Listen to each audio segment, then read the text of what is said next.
I am Angel Amoroso, and welcome to Angel Amoroso versus Episode 2.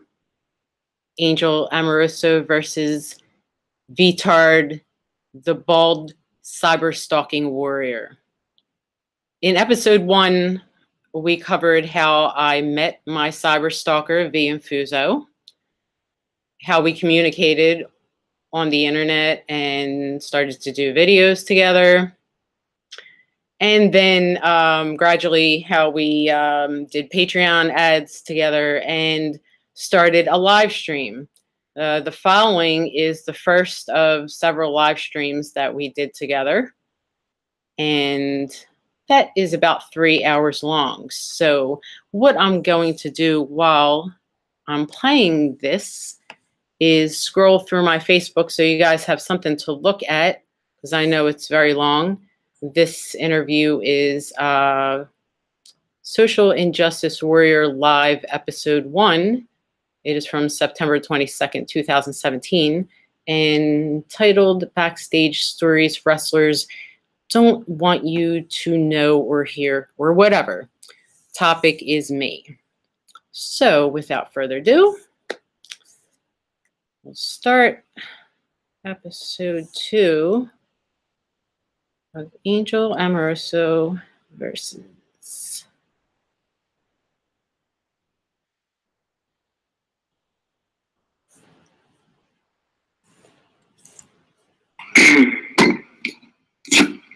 And we are live.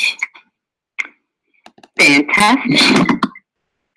So you're V and I'm me. That's true. That is very true.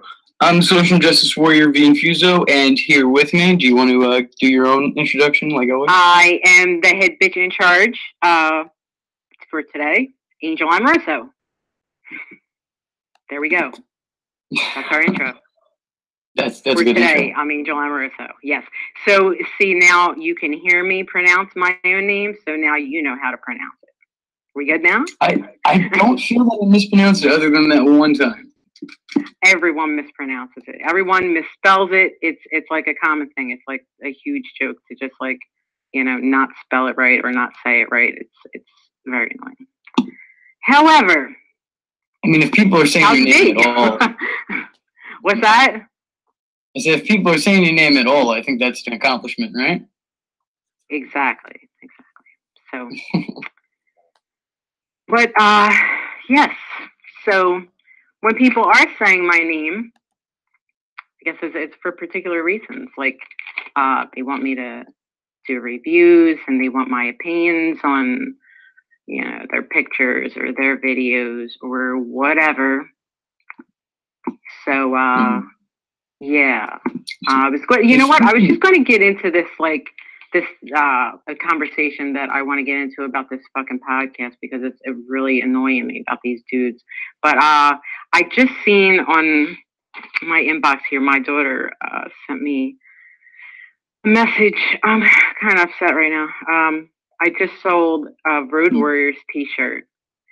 It was like the first t-shirt ever given to me by a wrestler. Hawk gave it to me. He made the t-shirt and there was only like 100 of them made. He gave me like a bunch of them out of a bag he had, like that, they didn't use to really sell a lot. So I still had it left in fucking perfect condition. Originally I put it up. Road Warriors t-shirt? What year was this? Oh my God, this was from it was from 1989. So I was about like I was. How were they not selling? When he gave it to me. What's that? How were they not selling? Oh, but I'm selling everything. That's the thing. So I put it up. Originally, I put it up for like $300. And this was on an eBay auction, which I also had Mick Foley's sites and a lot of other people's stuff down that I had to take down, by the way. But that's a whole other story. But I just sold this T-shirt, and I was like, you know what? They got me down to like $85 for it from like $300. So like, I was thinking about it. It kind of broke my heart a little bit. Like I let go of something like, it's kind of like, it makes me feel something when I look at it and remember it. And, I just like, I'm just selling it. So there it goes. But that's but that. The money is upside to that, though, no? Well, the thing is, I really gave it all to her, and she's like, just, selling it all, and that's cool, It was a nice shirt. I kept it in good condition, and whoever gets it now, I hope they has a very good home and they treat it kindly. I'll be sure to take some booby pictures in it before I send it out to them. Anyhow, all right. So speaking of which, why don't you tell everybody how are some of the ways that they may know you, or where they may know you from exactly? Yeah, you know what? That might have been like more of a sensible way to start, I guess, instead of me talking about how upset I am about fucking T-shirt, right? Okay, well, we could have transitioned it. We could have gotten there. Yeah, well, I mean, free flow. I'm not like, we're not like on a format here. I'm just fucking bullshitting. So, all right. So where people might know me from, a whole bunch of people claim to not know me at all or ever recognize me or, anything. Like they're like, I don't know you except from this and this and this. So usually the things that are this and this and this, they know me from like ECW. From professional wrestling, of course, they know me from that. I worked for ECW when it was Eastern Championship Wrestling. And then again, when it was Extreme Championship Wrestling, from about 1993 to 1995, I had about, I don't know, like 4 or 5 different gimmicks and looks. So mostly people know me from all that, guys. You know what, let me see if I could actually pull something up. Because I can do a screen share. So everybody, stop talking dirty. What are you pulling up? What are you pulling out? We're not talking about that right now. Well, no, seriously. Talking is bad. I'm a man of action. On all seriousness, right, gimmicks were like, All American Angel. I wore the fucking all the American flag shit with the red, white, and blue and the blonde hair and everything. And another one was I managed Rock and Rebel for a while, and then I was the head cheerleader for Shane Douglas and Curtis Hughes in the Triple Threat Equation, the very first one. I was like around 94. I got there in 93. Most people knew me back then because, well, I'm not going to get into a whole story, but 93, I had a whole different gimmick than 94. And then 95, I had a whole different gimmick, which was the Virgin Princess Angel. Didn't like that one. But, it was what it was. And, yeah, that's what people might know me for wrestling-wise. Other than that, I was, I don't know, I worked with USWA for a minute and JCW, Juggalo Championship Wrestling, which NSWA before that, Hellfire Wrestling, let's see, blah, blah, blah, the NWA New Jersey. Otherwise, other than wrestling, I guess people might recognize me from mixed martial arts because I was like, one of the first active female fighters. And my first fight was in Canada, but, everyone, first female fight in Canada. And they spelled my name wrong on the fucking box cover. But, whatever. Angel Amoroso, Amoroso. You know what's funny about that, though? Seriously, is that in Philadelphia, you drive around anywhere in the neighborhood, anywhere where there's a sandwich shop, anywhere they sell hoagies or cheesesteaks, you look around back and you see a fucking big stack of boxes and they all say Amoroso on them. There's trucks driving all around the friggin' city, Amoroso rolls. Everything's made on Amoroso rolls. But when it comes to fucking matching that name to me and like somehow pronouncing it and saying it right, it's just fucking impossible for people. I don't understand. However, all right. So you might know me for ECW stuff, NWA stuff, whatever. And USW. Yeah, sure. Why not? Otherwise, I've been doing, let's see, I did like apartment wrestling videos and bondage videos and porn videos, and from a very, very early age, which is another very long story. So I'm sure some people would also recognize me as Tara Titanium, also from talk shows and whatever. Anything you think I'm missing here, you chime in whenever. What's that? The Jerry Springer Show. I don't know if you mentioned that. Yeah. That was the whole the Tara Titanium person that lives inside of me, and once in a while comes out. And thank God it's not out right now. But if she hears me talking about her, she might pop out. So we won't talk about that too much. So what we will talk about, well, people should know, if they know me from those things. I don't know. Maybe they don't. I have a whole YouTube channel myself going, Maramoo YouTube, M-A-R-E. Which I will link both your YouTubes in the comment section. Also do the Crazy Cunty Clown Posse.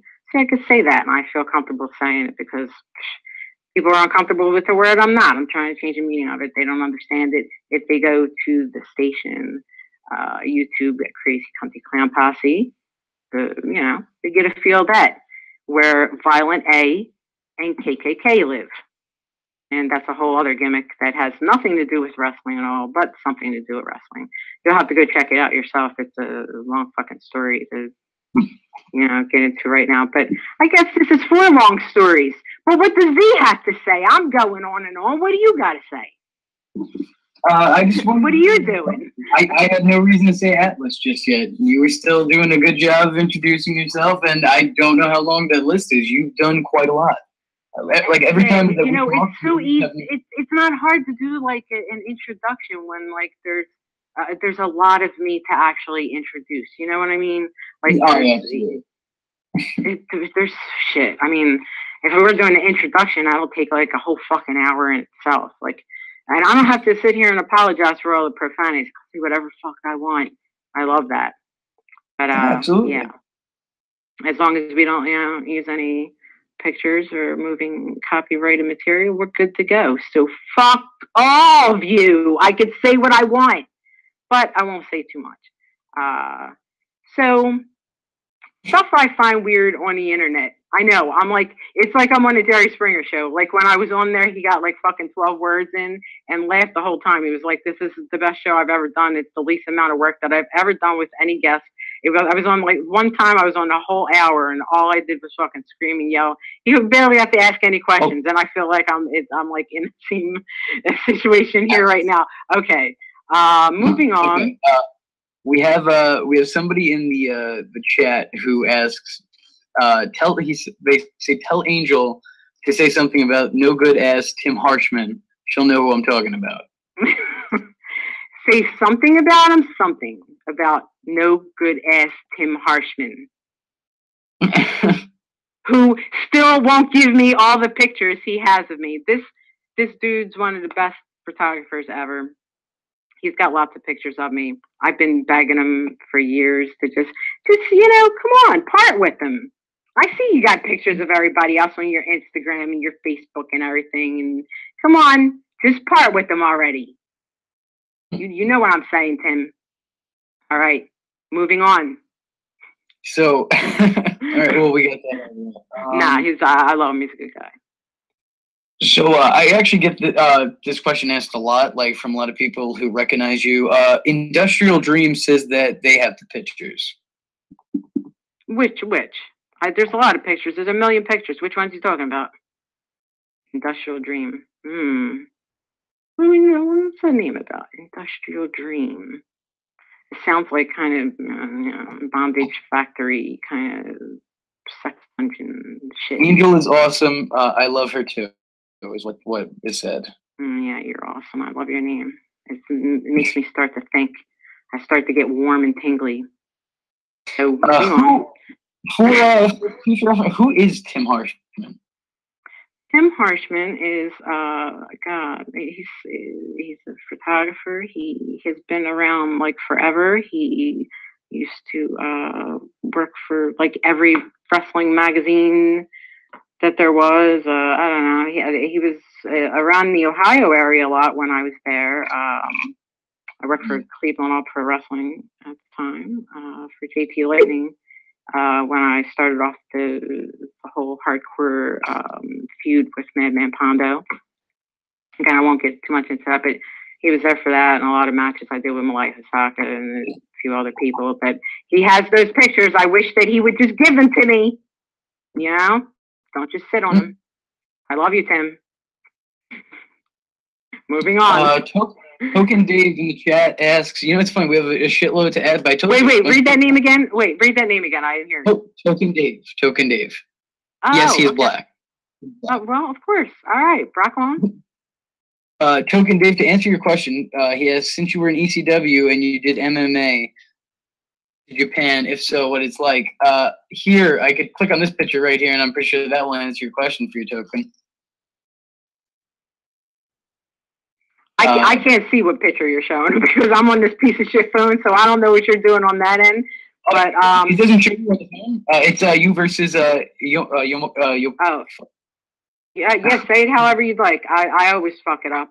Yumika, Yukima, whatever. Her name's Hoda. Let's just call her Hoda. That's all. Okay.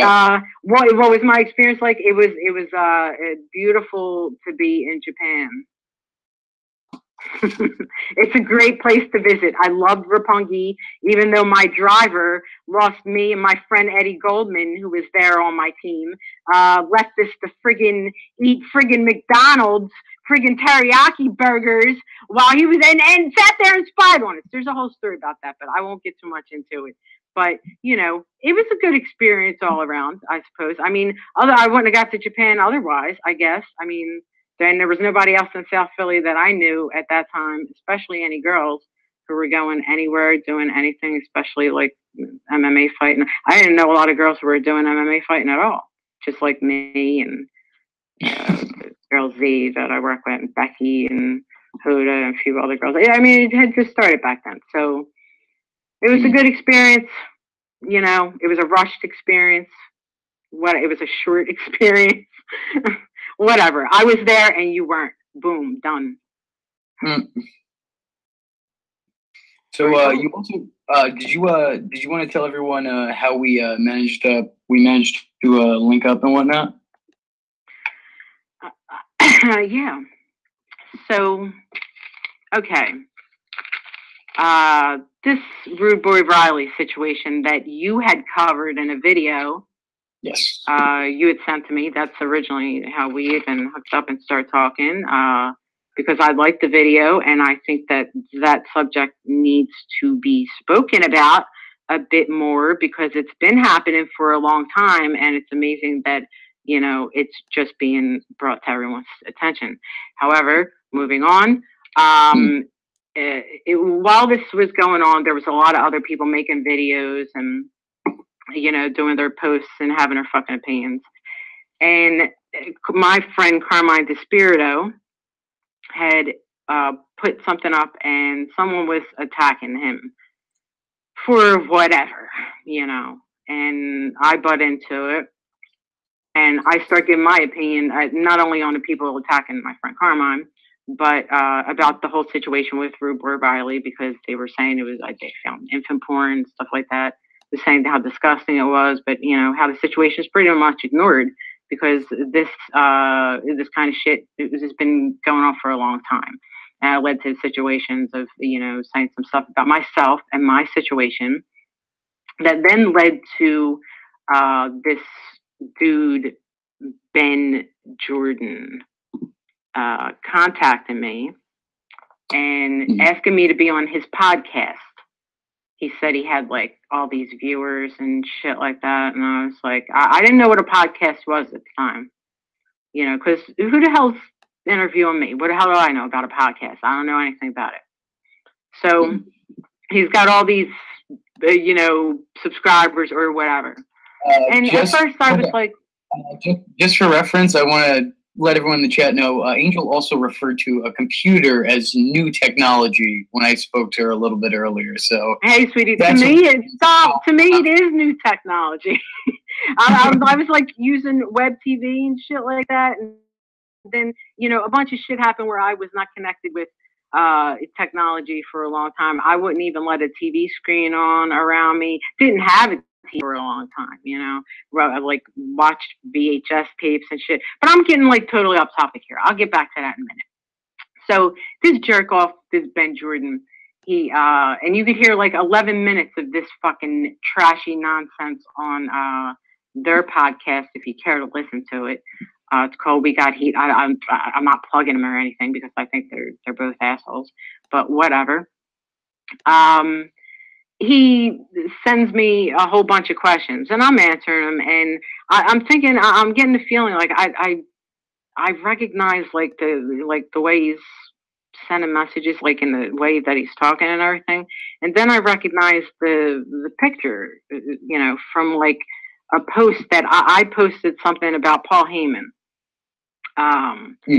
like months before. And this Ben Jordan contacts me in April. That somebody made a comment under the post that I post about Paul Heyman, about me having sex with Paul Heyman when, you know, when I was 13 years old, whatever. And so he said, I hope that you're a pig and I hope you die. You get AIDS and die. All right. Now it was the same fucking picture. He used the same picture to say that. And then a few months later has the nerve to contact me and ask me to be on his podcast to speak against the accusations of molestation and how he knows my whole story and blah, blah, blah. So, you know, right away, I'm like, you know, I was all jazzed up like that night. I drank a little bit too much coffee too late. And I was like, yeah, you know what? It's fine. I didn't even know what a podcast was, but I was agreeing to it. And then I found out a little bit more about it, but I'm asking the dude questions. I'm like, you know, this, do I have to be on camera for this? Do you need a video? Or, you know, do I get any compensation? Is there any pay? You know, I have no idea, like anything about it. Right. So I'm asking all these questions. Like you know, whenever I did something, like, I'm not, and not to be braggy or anything, but I got paid for shit that I did. And I got paid quite a bit for things that I did. And I'm used to getting paid. I'm from an era where I'm like, you know, like people ask me to do stuff, I get paid. Like for me to ask, how much does it pay is not me trying to get money out of you. It's just me asking. Like, I didn't know that you didn't get paid for podcasts. I had no fucking idea. So that's what I asked. And like, he seemed a little offended in, you know, the response and everything. You know, I told him I'm just asking because I don't know how it worked. I cleared it up with him. And then he said, you know, we're on for Sunday. I was like, fine, we're on for Sunday. And then he started, like, he was on his Facebook and then on Twitter saying some douchey stuff, you know, and then he put something up of some girl, some AJ Brooks or Mendez or whatever the fuck her name is. I don't know because I don't watch wrestling. I don't know who the fucking girl is, right? But whoever she is, she wrote a book, and this Vito Thomas Salini, whatever fuck his name is, he's this guy's partner on this podcast. So he made an alternate cover of her book, like making fun of her, calling her a rat, like step 1 through 5 of how to become a famous rat and shit like that, you know. And I'm like, you know, I'm not very appreciative of people like making a mockery out of that area. So, you know, I was like, this is the perfect way that I didn't want to do this podcast anyway. Because, like, you know, a lot of people had told me that it was a bad idea, and a few people's names that I won't mention, who I had originally gotten in contact with these guys through, had warned me kind of not to do it because they were really disrespectful and trashing on women and just like real fucking, you know, a couple fucking numbnuts. So I was questioning doing it, and I was like, when I seen that they did this to this girl, I was like, perfect excuse, I'll use this. I won't tell this guy Vito that I recognize his fucking partner Ben Jordan from saying that I have AIDS, and that's why I really don't want to do it. I'll just blame it on this. So, you know, I said, if this is the way you do business, like, you know, I'm backing out. I don't want to do this interview.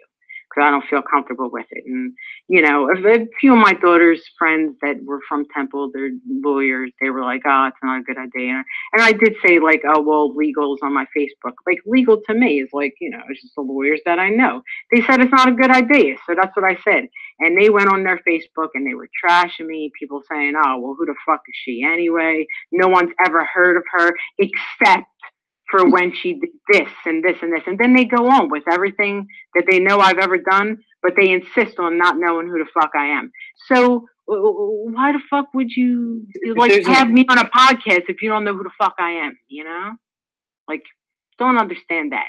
But it evolved into some nastiness, and then, you know, then they spent like the first 11 minutes of their program trashing me. This was like back in fucking April or something like that. They trashed me there. They trashed me on Twitter. They made T-shirts of me and took my like what I said to them on Facebook. I cursed them out, called them all marks, and told them they need to learn how to conduct themselves as human beings, like, you know, all this shit. So they fucking took my quote and put it on it, my comment, and put it on a T-shirt with this fucking terrible picture of my face underneath of it with their logo around. It was pretty funny, but, you know, immature bullshit because they couldn't get their way. You know, then they trashed me. But the point is, like, if you don't know who I am, have enough respect to, you know, look up something about me, because all the people who are like, oh, I just Googled her and I don't see anything. I fucking Google on my phone. My technology is all shit.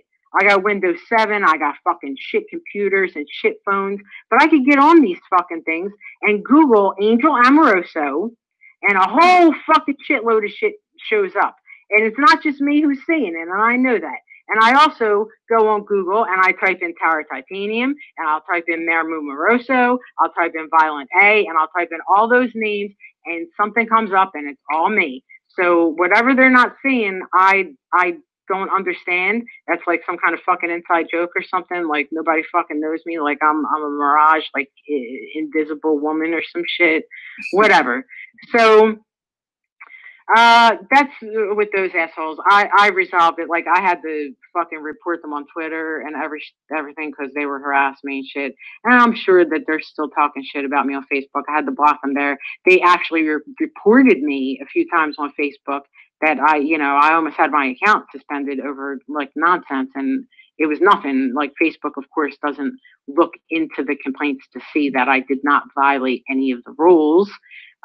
They just went ahead and fucking took the account down, and then threatened me that one more time and the whole account's gone. Because, yeah, fucking review the shit. I don't think some dude punching me in my face 3 times in a 3-second video is against any violation. And if that's against the rules, they better take every fucking MMA video down and every cat fight video down and everything else. So anyway, these jerk-offs, they report me for that. And every once in a while, they have their little fucking stooges report me, and, you know, I'll be off Facebook for a while, and that's the way they go about handling themselves. But what I say is that, you know, I never heard of podcasts. I didn't think that there was, you know, a need to do one. I thought it was a good idea for a minute until I realized that it wasn't. And, you know, I have every right to fucking back out. That's my choice. You're not fucking paying me. You know, I'm doing you a fucking favor. So, you know what I mean? Like, if I want to say no, now I don't want to do it, then that's that. Moving on. You know, you want to go on, ask me, go on, because they're 2 fucking nobodies who I can't give fucking rat's ass less about. Like, I work for this one and that one. You put any fucking letters in front of your name and see if that fucking makes a difference to me. I don't give a shit who you are. You know, like, you ask me to do something, you're asking me to tell a fucking detailed story of, you know, my life and molestation and blah, blah, blah, and all this fucking shit. And you want to, glorify it in some way and trash me at the same time and not pay me. Like, I didn't even ask for money. It's not even about that. And you should know it's not about that, because honestly, how many fucking things have I done for you? Have I asked you for a fucking dime? No, you've absolutely never asked me for anything. If anything, like I said, the only thing that you've ever wanted was something that was creatively satisfying for you. That's it. Right. And if I agree with someone's programming and I see, oh, look, there's a good video and this person is doing a good job. I've always been one to, you know, give encouragement to people, and I'm very complimentary. I've developed young characters, for Christ's sake. I have my own wrestling promotions that, you know, people can attest to, that, you know, that's where they started. I'm a creative person. I'm all for positivity as far as people, you know, making videos, you know, if they want to wrestle or become a musician or fucking a host or a comedian or whatever, what have you. I'm the positive end to that, and I always have good suggestions on how to help people. I thought your stuff was really good, and, you know, I felt like we got along, and I feel comfortable, you know, talking to you, because I feel that you're level-headed enough to accept the information that is flying out of my mouth at rapid speed. So there you go. So there you go. Be cynical about that, young man. No, 110%. And I thank you for that. I really appreciate that. I appreciate anybody, you know, taking any kind of interest in what I do. It means a hell of a lot to me, even if I'm not always able to articulate or express it the right way. But no, you deserve it. You've earned it. Thank you kindly.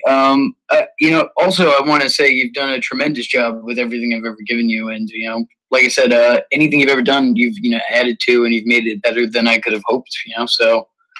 You know, sometimes I have a little bit of a schizzy problem, which, you know, we've talked a little bit about, and I'm not, unfortunately, I'm not always myself, and I spin off into. You like me, some people like me a little less. Well, yeah, but, you know, some days I like me a little less. Actually, there's not one day I do like me. So, you know, we're like playing around with the word like a little bit too much. Well, if it's any consolation whatsoever, if, you know, the chat seems to like you a hell of a whole lot, and not just the chat here, but, you know. I wish I could see it. I wish I wasn't on such shitty technology and I could see the chat. Like, I could probably see this later. I don't even know how that works. Can I see the chat later on YouTube? This will be available on YouTube as the video after this, so you're able to watch this. Right. So. Yeah. See, I like that. You know, it's like. You know, maybe I should present the chat in that. I'll put the chat in the video right now, because make sure that you can read what everyone's saying. Yes, do that. It'll be something other than an empty screen, because I assume that that's what everyone's seeing right now. Are they seeing an empty screen, or are they seeing that god-awful picture that you put up on Facebook to advertise this today? That was just, I say, I leave it up to you. I trust you to choose the picture, and you go ahead and choose the fucking huge titted Smurf picture. It looks like one of those bad old 80s VHS porno. You can find me a singular picture where your tits are not hanging out, then you fucking get back to me. But until then, I wasn't left with a lot of options. Right? I swear, within that set, there was like a million other ones you could have chosen that weren't as hideous as that one. I have a horrible habit of, you know, when I learn something like, you know, filtering colors and saturation and shit like that. Like, I play with the fucking picture until it looks like it looks like a fucking comic book character, you know? It's fucking ridiculous. You look like Marge Simpson, that other one that we took. Yeah. Someone had one of my old Facebook friends had mentioned that Marge Simpson thing to me and made a little meme about it, and made me as a Marge Simpson character with the big boobs and the bikini and everything. But, you know, hey, what other way can I track my tan rather than, you know, I take pictures of it. Hey, I'm lying outside, I take pictures of it. Boom, here's my tan today. Boom, here's my tan tomorrow. Like, I'm not just showing titty pictures. I work hard on my tan. I'm a fucking sun worshiper. Yes, I love that shit. It must be so hard for you. Sweat. It must be so hard for you because you work so hard on your tan, and then your tits just go and get in the way of all of that. Right, and that's all everybody wants to talk about. But hey, you know how hard it is to get that dark. You know, I spend hours upon hours sweating out there. Huh? I said, yeah, you're not just a pair of tits. You're a pair of tits with a personality. Goddamn right I am. You got your fucking damn sweet ass straight there. I'm a lot of fucking personality with, just an enormous set of tits, but whatever. If it weren't for them, I probably would not be who I am right now, which is kind of sad. But I've accepted that way early in life. When people couldn't look at anything but those, and they were like a fucking circus clown act walking down the street. So But to be fair, were you wearing the clothing that you usually wear in my videos? Because if so, I mean, I kind of feel like they didn't have a choice in a matter of looking. Well, yeah, I've always kind of dressed like that. So, but beyond my control, it was like shit, like 80s and 90s. Beyond your control, what's the clothes on your body? Hey, 80s and 90s fashion, I think discounts. Lots of them back in the 80s and 90s. Okay, you know what you should tell everybody? You should tell everybody about your secret admirer. You know what? I shouldn't tell anybody anything ever. But no, since I'm on a roll and I'm going to tell everybody everything about everything. Yeah, you know what? It's just weird because my Twitter, I've had like my Twitter account for, I don't know, since about 2010 or so. And I just start learning how to use it like within the past year. And I never really at anyone anyway. I just like fucking post pictures up so that they'll register in Google Blue, whatever. So the few times I actually wrote something up there, I think the first thing was about Fidel Castro dying. And the second thing was, I don't know, something about death because I always got it on my mind. I'm always thinking about it, of course. So, I like to ramble off and whatever I'm thinking. That's what Twitter's for. As long as it's not beyond 120 characters, you could fucking say whatever you want, I guess. So, how do you say, Aaron Stevens? Aaron Stevens. Right? Hold on a second, really quickly. If you're not familiar in the chat who Aaron Stevens is, you may know him better from his TNA run as Aaron Rex, or much better for his WWE run as Damian Sandow. Hey, so I don't know him better for that because Angel does not watch wrestling. Angel hasn't watched wrestling since the fucking 90s. Angel hasn't watched wrestling actively since fucking Bill Watson, UWF. I just get that clear right now.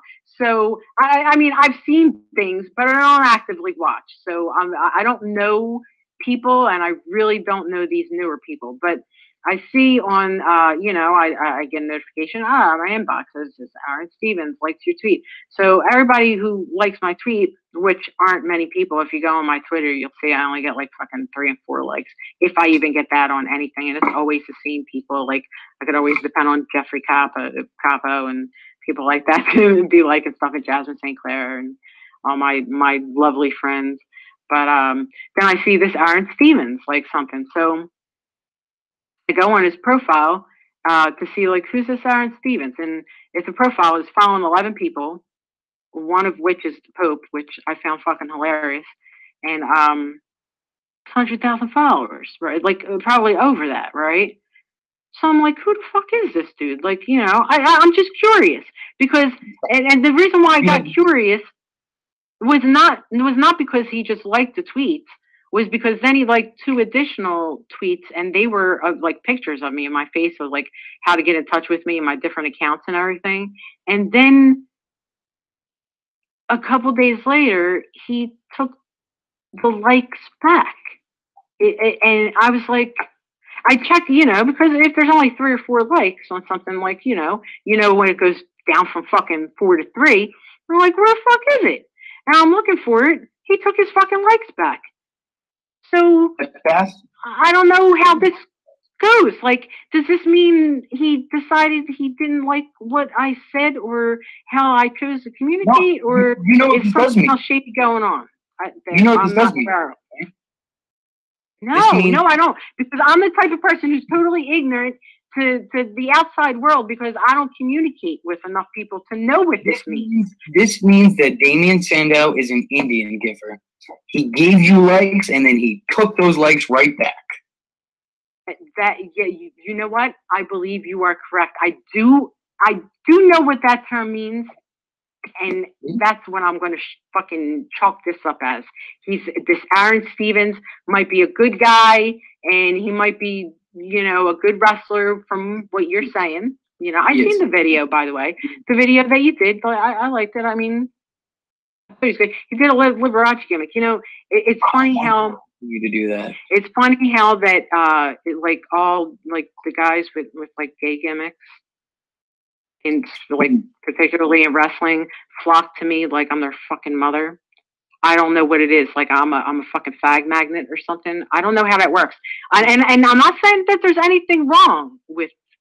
I say fag. That's another one of my terms of endearment. Like I don't call people fags or faggots or cocksuckers or motherfuckers or because it's like something bad that I'm saying. Like if I'm saying that to you, it's because it's a term of endearment. It's just something I'm calling you like at the time because that's how I feel what you are.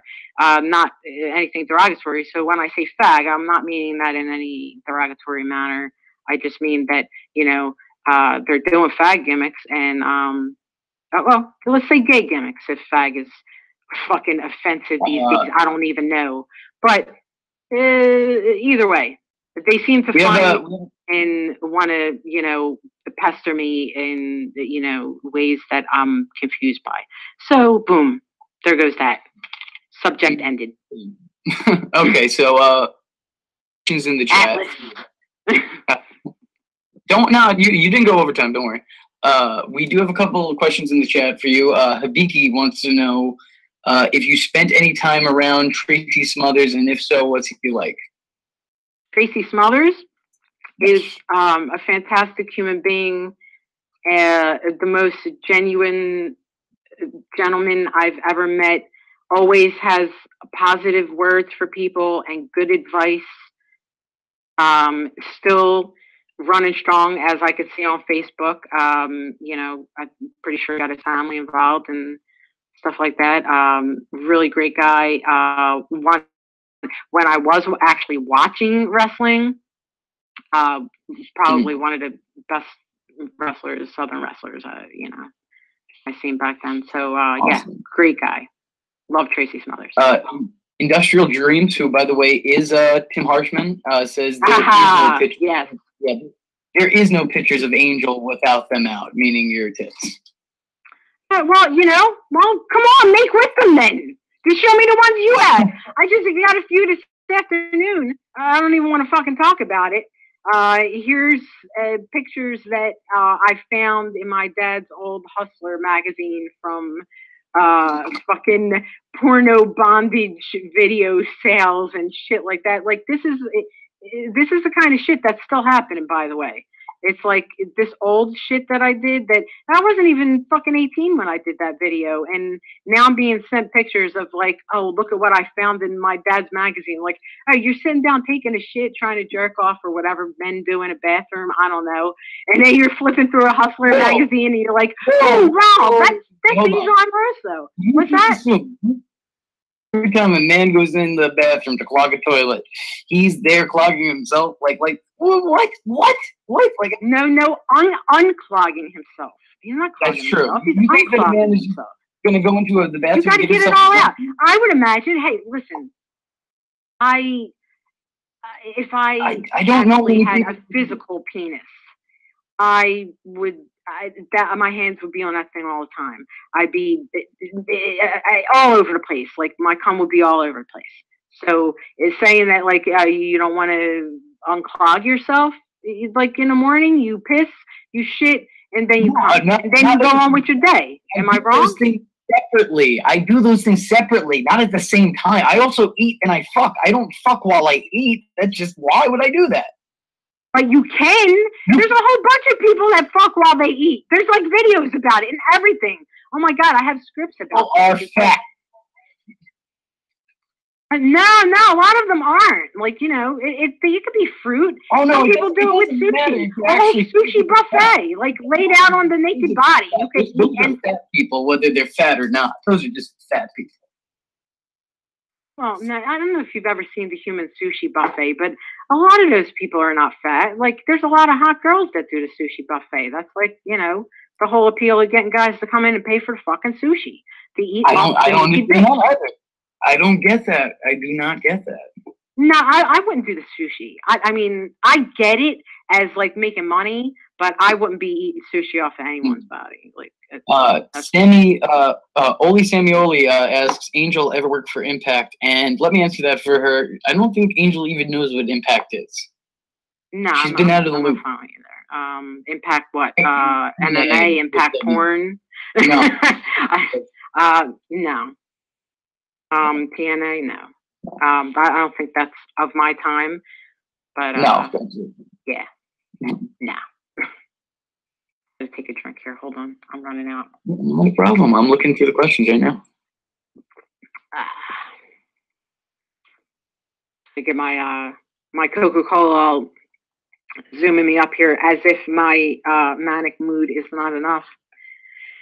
I'm on half a bottle of Coca-Cola right now, so yeah. Just trying to calm down by talking on the YouTube, trying to calm down, right? Mm. So I'm talking to my daughter the other day we're talking about movies we never seen and stuff. And I'm like, yeah, you know, one day we got to watch. And I was talking about your tattoo, like your wrist tattoo. And I was like, yeah, you know what? I said, yeah, right. So I was like, we're going to dedicate a whole day. And first we're going to watch, the first is the fucking Jungle King. And she was like, yeah. And we were all psyched up about it. And neither one of us have ever seen Disney movies, like, and any Disney, like, we know the titles and everything and like the plot and whatever, but no sitting down watching shit like that in my family, right? So I was like, I'm dead set on making up for this in my adult life, and my daughter's now an adult, so I'm like, we're gonna watch this fucking shit, right? And so I wanted to get like this thing for my dog, which brought it up, like this fucking Halloween costume, the Lion King, whatever. So I'm like, you know, the fucking Jungle King. And for hours I was calling it the Jungle King. That's how much I know about, like, you know, childish stuff like that. And like, I didn't get to watch a lot of movies. After this stream, I'm going to give you like a list, like, of like 11 like Disney movies that you need to see. All right. Okay, yeah, do that, because I really do need the recommendations. I would not know. Like, honest to God, like, I would be able to throw more porn titles at you from like the 70s and 80s than I would Walt Disney titles, because that's what I was like part of my job when I was a child. I was not watching fucking Disney. Like, that's not something I'll tell you what. I will give you these 11 Disney, mind you, everybody listening right now. Angel has never seen a Disney movie in her life, ever. Not fucking one. All right, so I will give you, and not many cartoons either. Not many cartoons either. I will give you these 11 Disney movies to watch, right? But like, after you watch them, like just send me, like, it doesn't even have to be long, just like a small video of what you thought about it, all right? Me send you the video of what I think of the fucking movies. Okay. No, I will. Yeah. Oh, okay, awesome. So I want to put Christina's Pain in there too, because she's a bit different. Awesome, yeah, both of you do it. That would be fucking perfect. I'll put a playlist underneath the social injustice for you. She's more of your age group, so you probably pretty much, you know. I think she's a little bit younger than me. I'm 24. Oh, so okay. Actually, she's older than you. Yes, I have a daughter older than you. What's that? Really? Yeah. My daughter's in college. She goes to Temple. As a matter of fact, good news about that is that film festival coming up. Her teacher, as you know, everybody the enroller in these film festivals, right? So, but we find out it's got to be done by October 9th. But we're gonna, you know, do the whole film over again, a repeat on the skim. And if you know, if people that do know me, if they're aware of what the skim is, you know, we're gonna do a continuation of that and do like a whole story. We're gonna do a sit down Q&A with video, pictures, everything, whole story. The skim, for people who don't know, is a 7-minute video skimming most of my life and my background. You can find that on Maremu YouTube, spelled Nareutube.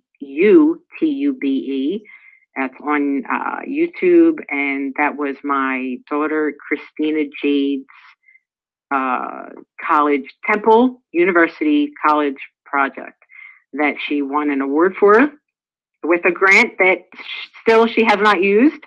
But this is her senior year, so we're wrapping up a lot of different projects and making a lot of different communications to move this story along and get it out there as quickly as possible. I understand with this generation, by the way, that these kids don't know what sellout is, and everyone does everything for nothing, and I just have to kind of accept that while I'm doing these things. Yeah. What no one makes the chat is asking right now, what martial arts style are you most proficient in? Or were you most proficient in? Let's see, kick ass. No, Tang Soo Do, Taekwondo, I've done judo, I did kickboxing. To answer it all wrapped up, so you don't have to answer separately. I did kickboxing, boxing, Tang Soo Do, up to ranging from black belt to, I only got up to purple belt in jiu-jitsu. Judo really didn't go many places. I took karate from a really young age. Tang Soo Do from about I started when I was like 4 years old. Had the strongest back kicks in the class, and my teacher, who is one of my dad's best friends, actually recommended that I start doing videos with the other students, which was one of the ways I got into doing a lot of like mixed wrestling and mixed martial arts videos when I was under the age of 18, under the age of 12, under the age of 10. So there you go. That answers that. Somebody in the chat also asks why you got out of why did you get out of wrestling? Pro wrestling? I assume they're talking about pro wrestling. Yeah, I think that's it. They said the wrestling business, so I think, yeah. Okay. Well, life doesn't always play out the way you want it to. Between personal problems and family problems, and my own business problems, and my problems with the past in the business itself, prevented me from continuing on. I have to live with what the business did to me, and yeah. So yeah. Just no. That's all I have to say. Mm-hmm. All right, that's a good enough answer. Yeah, I don't want to say too much, Atlas. You know what I mean? Because right. If I can't get too much into like this is show number 1, and I will totally lay all that out. We'll be doing a lot more of these, so I will totally lay every detail out of every situation that led me to not become involved in pro wrestling anymore. And I will do that over a period of time. So if the first version of the answer wasn't good enough for you, I'm hoping that the second version was pleasing. The end. Go on. I'm sorry, I'm just writing on a message. You still looking? You looking for more? Writing out a message. What's that? You're sending out a message? I was writing in the chat. You'll be able to see the chat and whatnot. Yeah, see, I can't see shit right now, so I'm just like, I'm talking on the phone like old school style, like, just like I'm sitting in my room in the 90s fucking chit-chatting all night. My fucking landline phone here, but it's plugged into the wall and burning my ear. This piece of shit. I need a new fucking phone. I don't know why people won't just buy me stuff. Well, people do buy me stuff. I won't complain. My friend Samir buys me stuff all the time. I love it. Mitch Walker asks if you still watch wrestling, which you do not. When is the but a follow-up question? You know, the most I see of wrestling is like clips that are like my friend Samir puts the clips up all the time of GCW. I see clips of that. I see clips like on, you know, those little 30-second clips on Instagram. Like, that's the most I'll see of wrestling. But I will not sit down and say, ooh, it's time for Monday Night Raw. Or is that what it's called still? Or SmackDown? Or what? Oh, no, I think it's just Raw now. I can't say. I don't know. Whatever. That's what it was when I remembered when it came on. I don't know. So whatever.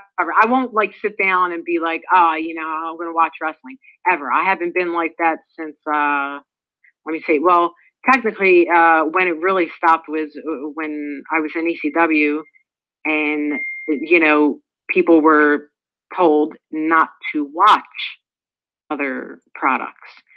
So that's when it all ended for me and just didn't come back. Like, you know, a few times, like, you know, my brother or something would have something on and say, watch this. And, you know, it was only because he was trying, like him or someone else was like trying to bring attention to the fact that, look at this is too similar to what you've already done.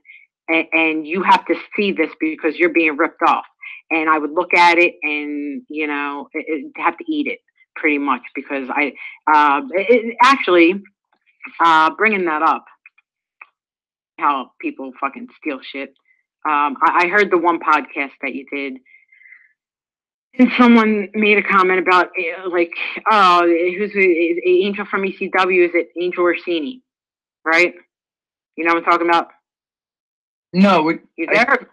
I'm here, but I don't recall that exactly. All right. I don't know what you were doing during the conversation, so you might not remember it. But when you brought up my name, someone brought up this Angel Orsini. Just to make it clear, I'm not Angel Orsini. Angel Orsini is not me. She's a whole different human being.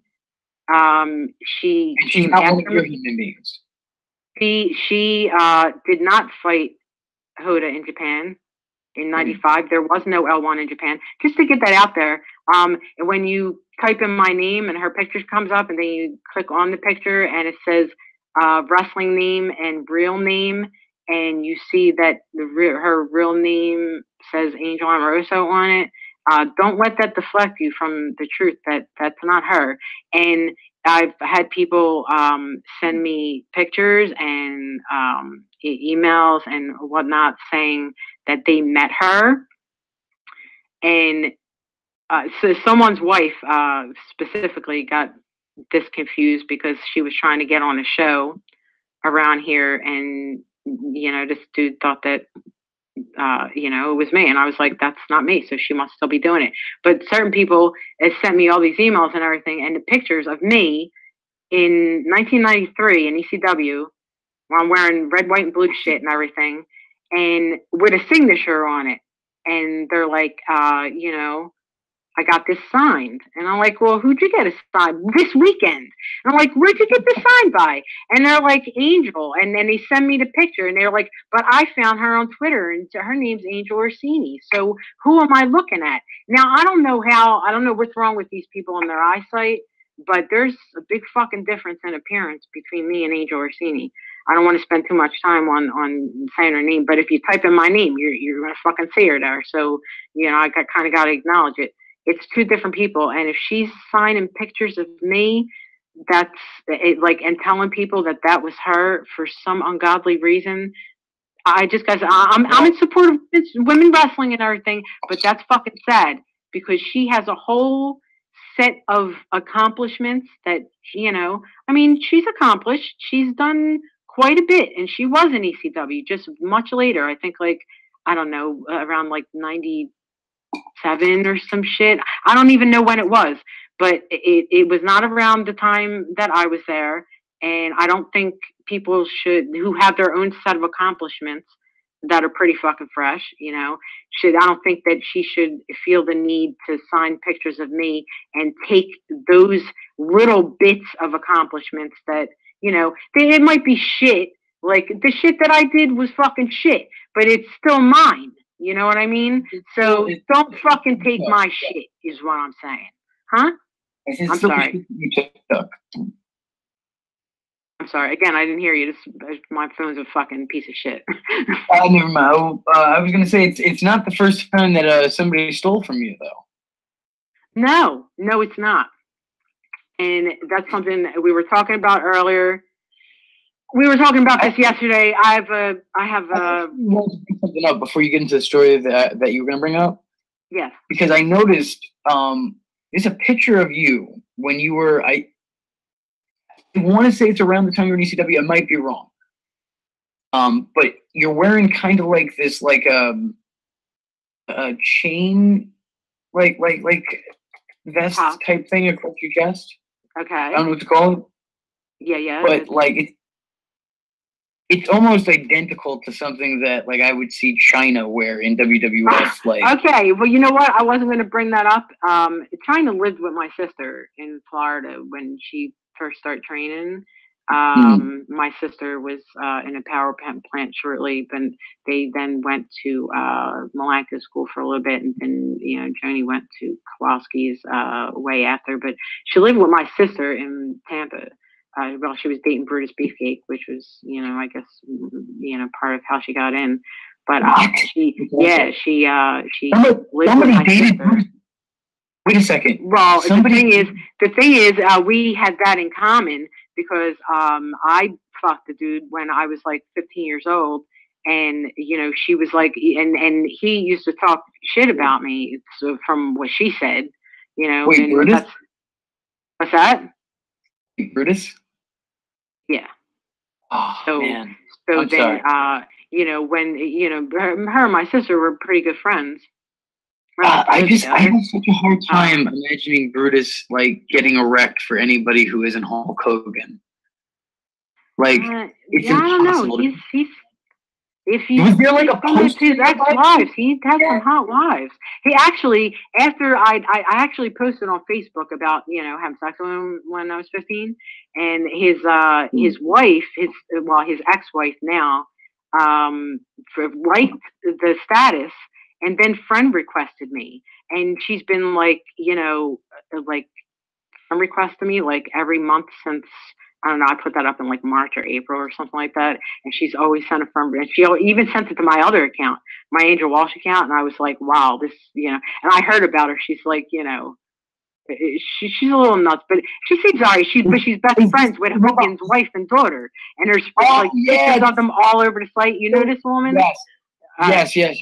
This is the one who, when Linda Hogan came out and said that Hulk Hogan was fucking Brutus, she came out and she was like, I always thought they were close. Hey, you know what? I don't think she's like against me in any way, but I'm not. I mean, I accepted the request for a minute, but then I was like, nah, maybe it's a bad idea because like I don't want anyone's wives to get mad at me because of what their husband had part in doing. Like, I wasn't the only one there. I'm just fucking, bringing up a memory. That's all. Like, I'm not saying, hey, your husband's a fucking child molester who fucked me when I was underage. You know what I mean? I'm not like spouting off about that. I'm saying, hey, it's a memory that I had. I'm sorry, I might have been 14, by the way, because it was like around that time where he fucked up his face when he got like rocked with those jet skis. So it might have been around 14. You hear that, audience? You're reliving a part of wrestling history. It's amazing. What about him getting fucked up with those jet skis? That the thing is that the night that I was with him, he had to have like all these. I had to carry up all these extra pillows to his room because like he had to be propped up, and it was one of those shows he wasn't advertised on because I think they were using like a different gimmick for him. He was coming out in some weird mask or something, but I don't know because I didn't go to the show. I always forget the name, the actual name, but everyone calls him Furface. It was when he was like an Indian for a day. Yeah, I'm Like, not sure what the costume was. My friend Jack Andrews would remember because actually, you know, I spent the day with this jerk off, and then you know the night of, like, you know, you know, we ran out of coke, and you know, he's asking me to do all this weird shit, and you know, I'm 14 years old, so if somebody asked me to fucking toss their salad, you asked me to lick your ass, like I'm gonna think you're gay. You know, and I asked him, I said, well, what are you, gay? Because we did all kinds of stuff like, during the day. And then he asked me to do that. And like, to me, I'm like, you know, what are you, gay? And he's like, oh, I can't, he just start freaking out. Oh, I can't believe you would say that. And oh, you know, get out of here. And I'm like, oh, yeah, fuck you. And, you know, Atlas. So I went to my friend Jack's room. And I was like, Atlas, I have a question. Oh, okay. Sorry. That for a minute there, I thought you were bringing up Tony Atlas, and I almost forgot to stop. Just because Tony Atlas and his fucking Step on Me aerobics videos. I'll bring those up later. Oh my god, yeah. He's into some weird shit. That's very public. No, but you need to tell me that this man, like, and again, I want to say, you know, just again, I'm going by your story. This man, like, was like, he asked you to eat his ass up, essentially. Salad. So, well, initially, I didn't understand the term "tossed my salad." Hold on. So once you declined, right, fucking gay, he was like, I am offended. You get out of this room, you 15-year-old. Well, I doubt if he knew I was 15. I'm 14. 14. I doubt if he knew. You know, I pretty much think they all knew. But, you know, yeah, pretty much, yeah. I mean, all coked up and like, you know, skitsy, and like, who wanted me to fucking eat his ass. And I'm like, I didn't know what to toss my salad meant. I didn't know what it meant. Like, you know, explain this to me and lick my ass. Like, I'm not, is she fucking gay? Like, that's the first thing I'm thinking. Like, a 14-year-old would, if you're me, you're a girl, you're going to think there's something weird about, like, you need some penetration in your fucking asshole. I am a 24-year-old man, and I still think that that's weird that a man would ask a woman to do that. But hey, you know, different and the thing is, when men ask me to do that, I like, when they have, like, when I was younger, I jumped to the conclusion, like, you know, they're gay. And then when I got older, and that I jumped to the conclusion that they were gay. Some people I mean, if you need penetration in your ass in order to have an orgasm, excuse me. Ooh, I almost forgot to say my favorite word. If you need penetration in your ass in order to achieve an orgasm, you're fucking probably gay, Jason Knight. But we'll move on. You just dropping bombs all over the place, baby. You know what? One day we're all gonna fucking die, and we're not gonna have an opportunity to say all this shit. So I say I'm gonna say this fucking shit right now. No matter who wants to hear it or doesn't want to hear it. You don't want to hear it? Tune the fuck out. Get the fuck out if you don't want to hear it. It's true, and you're all gonna learn the truth. Boom, done. Go on, B. Say what you gotta say, baby. I was going to say, yeah, we're all going to live, we're all going to die, but I don't know that all of us are going to get the opportunity to eat Jason Knight's ass. I don't know if that's going to come up on... hey, you know what? I don't think we're going to get that opportunity. You know what? If you're a man, you will more than likely get that opportunity if you're ever around him. Yeah. He loves it.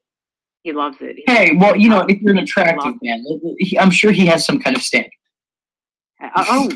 Good-looking guys. I agree, and I can name several of them.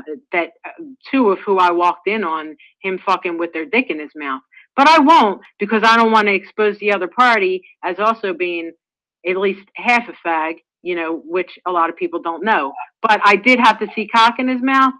I'll just say that, and not to say that I didn't enjoy it, like, you know, initially after the shock wore off, but it was shocking the first, you know, couple times. That's all. That's strange. See, now, let me say that that's strange because I've never heard that in my life. Like, usually when, like, guys say, like, that's something positive for dudes, but, like, I've never in my life ever fucking, I've never in my life heard, you know, like the exact opposite. Like two dudes like fucking and like a chick's like, wow, that's really fucking hot. Like never in my life have I heard that.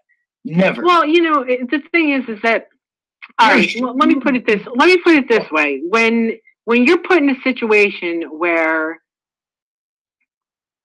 all right, so I'll put it like this. What's that? No, go ahead. After you're done, I'm going to answer a question in the chat. Okay, I'll put it like this: when you're sexually active from a very young age, and I'm going like you know under 10 here. I lost when I was 14 personally, so I kind of. So that's it. That's pretty young still, you know. But when you're active like that, and you know, especially from 12 to you know fucking 17 at the point. And it's with the same group of people that you only have sex with that group of people, and you kind of feel comfortable with them, and you grow with them, and you're learning new things with them. You don't think that they're teaching you anything bad, even as far as sexual experiences. Like I thought I was doing normal shit, you know, with these people. I did not think about it as like, you know, they're molesting me or they're abusing me, except for the few people who forced the shit on me. Like, you know, I didn't think of it that way. I just thought, well, this is my group and these are my friends and, you know, we're fucking around. So I never thought of it, you know, as a situation like that. But when I was 17 years old, Paul Heyman introduced me to Jason. And Paul Heyman, knowing that I was, knowing everyone that I was with before that, in NWA and WCW and WWF and a lot of them that he led me to and caused the fucking incidents. But the point is, he knew how many people that I had been with, and he wanted me to be with Jason. Jason was his traveling partner when he was in the NWA. They did a whole fucking gimmick that Ric Flair broke his leg and all this shit, whatever. Jason did this gimmick. So I didn't know Jason from a hole in a wall because between like 91 and 92, I was married and not talking to those. I was only talking to Paul Heyman. So when I got divorced, you know, I got back around wrestling, 17 years old. He asked me, you know, he begged me. He was like, you know, just take a chance with this guy. Just please be with him. He begged me. And I was like, I was fucking out of a divorce, and between like I was dating Kevin Lawler for a little bit. I dated Sabu for you know a minute, which was a whole fucking other story in itself. And you know, then he was like, "Come on, stop playing with Sabu. You know, just Jason's gonna be serious." And I was like, "Okay." Yeah, I didn't realize at the time that they were like friends, you know, traveling around with each other, and I seen weird stuff on car rides and stuff back from the studio to New York and shit like that. That like I knew that they might have been a little bit more than friends. And then I still stayed, you know, with Jason. And then I found I had to find stuff when we moved in together of like, you know, his box that he told me not to go in. But I got in that motherfucker. You know what I mean? Because what are you telling me not to go in? If I got to fucking clean your closet and organize your shit, I want to know what's in the fucking box. So I go in the fucking box, and there's all these fucking gay magazines and, you know, weird gay porn, you know, of him. And that's how I had to find out. So, you know, in approaching it in a relationship manner, you get to know what people like to feel, and he liked to feel gay. So I thought, this is not. If he's with me and I'm a girl, I'm 17 years old. I just got fucking divorced. I'm vulnerable, you know. I don't know. I'm a girl. Maybe this is. He says he's not gay. This is just, you know, what men do, and in some ways I was very naive and fucking. I believed a lot, and then I did a lot that was fucking damaging and disgusting for my life. Yeah, just fucking hideous. But you know, you live and you learn. and then you move on. You make more mistakes until you die. And that's like everyone's life story. Not everyone's life story about the gay shit, but everyone lives and learns, makes mistakes, and then dies. So yeah, fags love me. But that's about all I'll say about that. That's weird because like you know, gay people are drawn to you for one reason or another. Well, because they know at one point I had to fucking, you know, bend the dude over and fuck him in the ass in order for him to, you know, pop off. Like, is that the reason why can they tell this by looking at my face, or I don't know. Like, is it because they all knew that he was gay and they were telling me, by the way, they were all telling me to my face, he's gay. Ray Odyssey, one of my favorite people in the world, Ray Odyssey.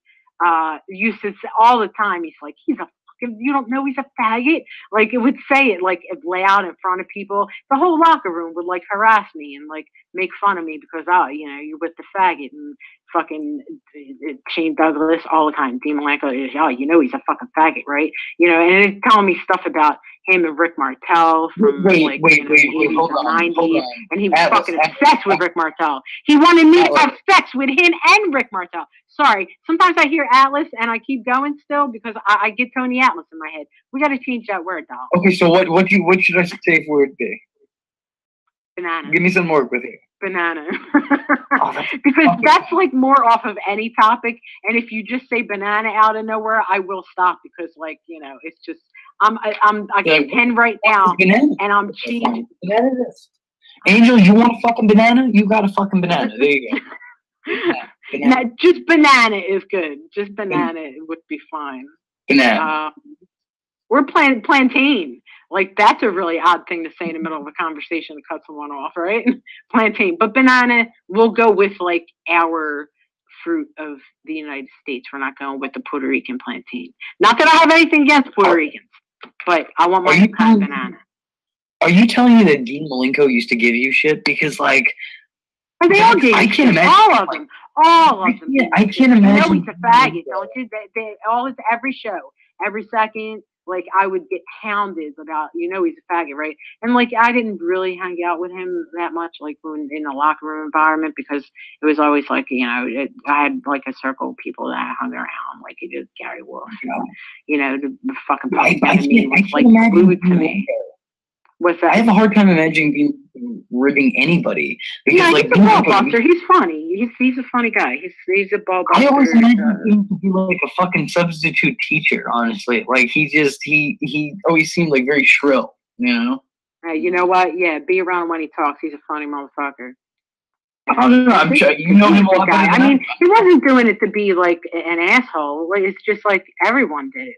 Because the thing is, I wasn't paying attention to wrestling, so I had not realized that Jason was in WCW, you know, and he wrestled. He did jobs on TV for like Vader and Lex Luger. Lex Luger fucking broke his front tooth, and he never got it fixed because, you know, Lex Luger did it, you know, and now it's fucking black. It looks like a piece of shit on the front of his tooth. Wait, no, are you serious? Yeah. It's a fucking mark like that. Fucking, yeah, it carries around he made these little, my hand to God. Like, not that means too much. Dude, listen to me. If fucking Lex Luger punched my fucking tooth out, fuck Lex Luger. I would make him pay it. And then he go fucking... No, he did that forearm shit. I guess it was supposed to be like the bionic forearm or whatever. Right. And, you know, it fucking chipped his tooth. And that shit looked terrible. When you're supposed to be portraying the sexiest man on earth, you might want to get that fucking shit fixed. You know? Like, and he didn't get it fixed. And, like, eventually, like, the time I seen him after we separated in, like, 95-ish. And, the time I seen him after that was at the 3PW shows that I worked. And, you know, he come up to me and I had to, like, swallow my vomit. And, you know, then moving on, I talked to his wife at the time, which I totally love. Her name's Sherry Benjamin. A lot of people know her. She's a sweetheart. He fucking destroyed her life totally. And but that was the last time that I seen him. And when he opened his mouth to talk to me, and I said, "You got something on your tooth?" And he was like, "Oh, that's it's still the Luger injury, because he talks like this, And I was like, "Was that on beep on my side or your side?" Did you hear that? That's mine.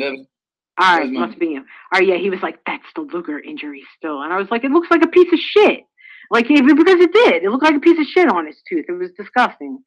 And I'm like, and he sends me friend requests every once in a while. And whenever people ask him something about me, he'll, say, "Oh, well, she's hardcore and she was the first of female in ECW. And, she was the pioneer and did this and that," and brag all kinds of shit about me and everything. But then, you never, like anything about fucking, he has a list of who's managed him and who he's managed.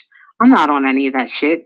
And I used to bring this motherfucker around, when we were looking for people to join the revolution of ECW and, do free TV tapings. Like, he used to come places with me where I was booked, and then tell the promoter, in order to use her, you have to use me. And then it would get a guy that was already regularly working on that independent show bumped, Sorry Nova. And then that person, Mike Bucci, would get mad at me because they were bumped because of Jason. I am so sorry about that, Supernova. But it was not my fault. He was just a selfish prick, and he wanted to be the center of attention, even if it was on Independence, And the thing is, like, I was allowed to work Independence and ECW, which a lot of people weren't. Because I was like a fucking bridge between Philly and Jersey for the people who didn't work out for ECW. I'd bring over to NWA, Jersey locker room, and Dennis would use most of the people who didn't work out for ECW, which, and the same went back and forth. Like, a lot of people would hop from Jersey and then get used in ECW. But I did a lot of fucking work in that fucking place, and it doesn't seem like when they rewrote history that they really wanted to credit me for absolutely anything. They even got like another female called Angel and a fucking Puerto Rican male named Angel. So even when you look at me in ECW history, sometimes you don't find me unless it's on my fucking published shit, because they don't want to acknowledge me. And whether it's because like there was child abuse and women's abuse groups protesting the shows back in the early 90s when I fucking cut my head open that I still have a fucking scar from, and I was bleeding all over the place. And November to Remember, 1993. If anyone remembers that show at all, that wasn't, filmed or put out there with the parts in it, with my head cut. So pretty much like I fucking did it for nothing, like a sacrificial lamb for that fucking Jew. I have nothing against Jews, but he is. And except for that particular one. Well, this Jew sucked the life out of me like Dracul. Like, he made my life a living hell, and I lived in a controlling situation with him for a lot of years. I did whatever he told me to do. I would do anything for his approval, and he ended up fucking me. Like, from 12 to 21, I was good to go in his eyes. Once I turned 21, I was out of there as quick as I could fucking blink an eye. And, you know what really sucks? I had to move on doing more shit. What really sucks is that, like, before I knew you, I had, like, admiration and respect for a shitload of a bunch of people. And then, like, and now you're after some of your stories, it's like, damn, like, all the people, like, not now, because I'm like a fucking adult, I don't really have role models. That would be a little creepy. Right. But, like, all the role models I had as kids were kind of cocks. Especially, you're taking them in a different way. Especially, I think the one that hit me the most was the Pillman one. That one was like, fuck, man. Like, he was the reason. And he was one of the reasons why I started directing myself away from Awesome. The actual crowd that I was in, and it wasn't only me. Like, the thing is that if other people would come forward, I'm not mentioning any names, but I know a few of them who they are. But if a few other people would come forward, they would, it would really help out in proving what a fucking scumbag he was in real life, and what he did to people that was totally fucking unnecessary and uncalled for. But that's another story for another time. Well, I was going to say, speaking of unnecessary and uncalled for, did you want to tell the Golda story? Oh, the gold dust story. Okay. Well, see, that's a whole different, like, unnecessary and uncalled for. Like rape opposed to theft is like, it's not even comparable. I was trying to make the mood lighter. I was trying to lighten the mood a little bit. Right. I got you. Okay. Yeah. So upon going from rape to theft, okay. So beyond, like, all right, it's pretty clear how I'm talking that. What people would call a ring rat. All right, so I was considered a rat from the age of like 12 to however old, like 18, 21, probably still. Whatever. I don't honestly, I don't think that you should be considered a ring rat, because those were pretty impressionable years of yours that you were taken advantage of, pretty much. So, I understood that through years of therapy, but before that, I didn't. So I just took the position that I fell in. You had a completely altered perception from everyone else, because that's the group you hung around. Exactly. And when they make it a point to pass you from one to another and use only a few current girls as examples, as like, this is, you got to be a good girl like these girls, and then you'll get what you want. But it wasn't always about that, because I felt like they were more my family, because my actual family was a fucking like falling in a septic tank. The motherfuckers were fucking shit. Never did shit for me, and never did anything but sell me out and take from me. Never gave me anything. Caused a lot of problems in my life. Fucking made me homeless, and like it put me in mental institutions. My parents were fucking like just Munchausen syndrome. I don't know if you have any idea what that is, but if anyone has any questions about it, look it up. And this is what these sick motherfuckers did to me while I was growing up. They collected money off of fake illnesses, and they used to make me sick so that they can, draw from foundations and shit. But anyway, moving on from my scumbag family, they got me involved in a lot of stuff that was money making, like making videos and duplicating videos, and mostly making videos. It was like, weird little circles in the city and little outside the city, and I had pictures taken of me and videos made from like the earliest I remember was like 8, but I had pictures still in my existence from when I was in a diaper, and like sick ass pictures, like my brother standing over me with condoms on and shit, like really sick shit that is still, and the thing is, it's still out there. But and they're being sold on these fucking, I guess you call it the black web or something. People were telling me about, I found this video, is this you? And sent me pictures, and I was just like, I couldn't stop fucking throwing up. I was shitting blood. I was like so sick over it. But obviously shit's still around. So that was my family put me in those kind of positions that kind of made me feel like, sexually I was like really confused, but I knew it was something that needed to be done as something that would satisfy people. And it was something that I was expected to do and I was used for. Between that and fighting.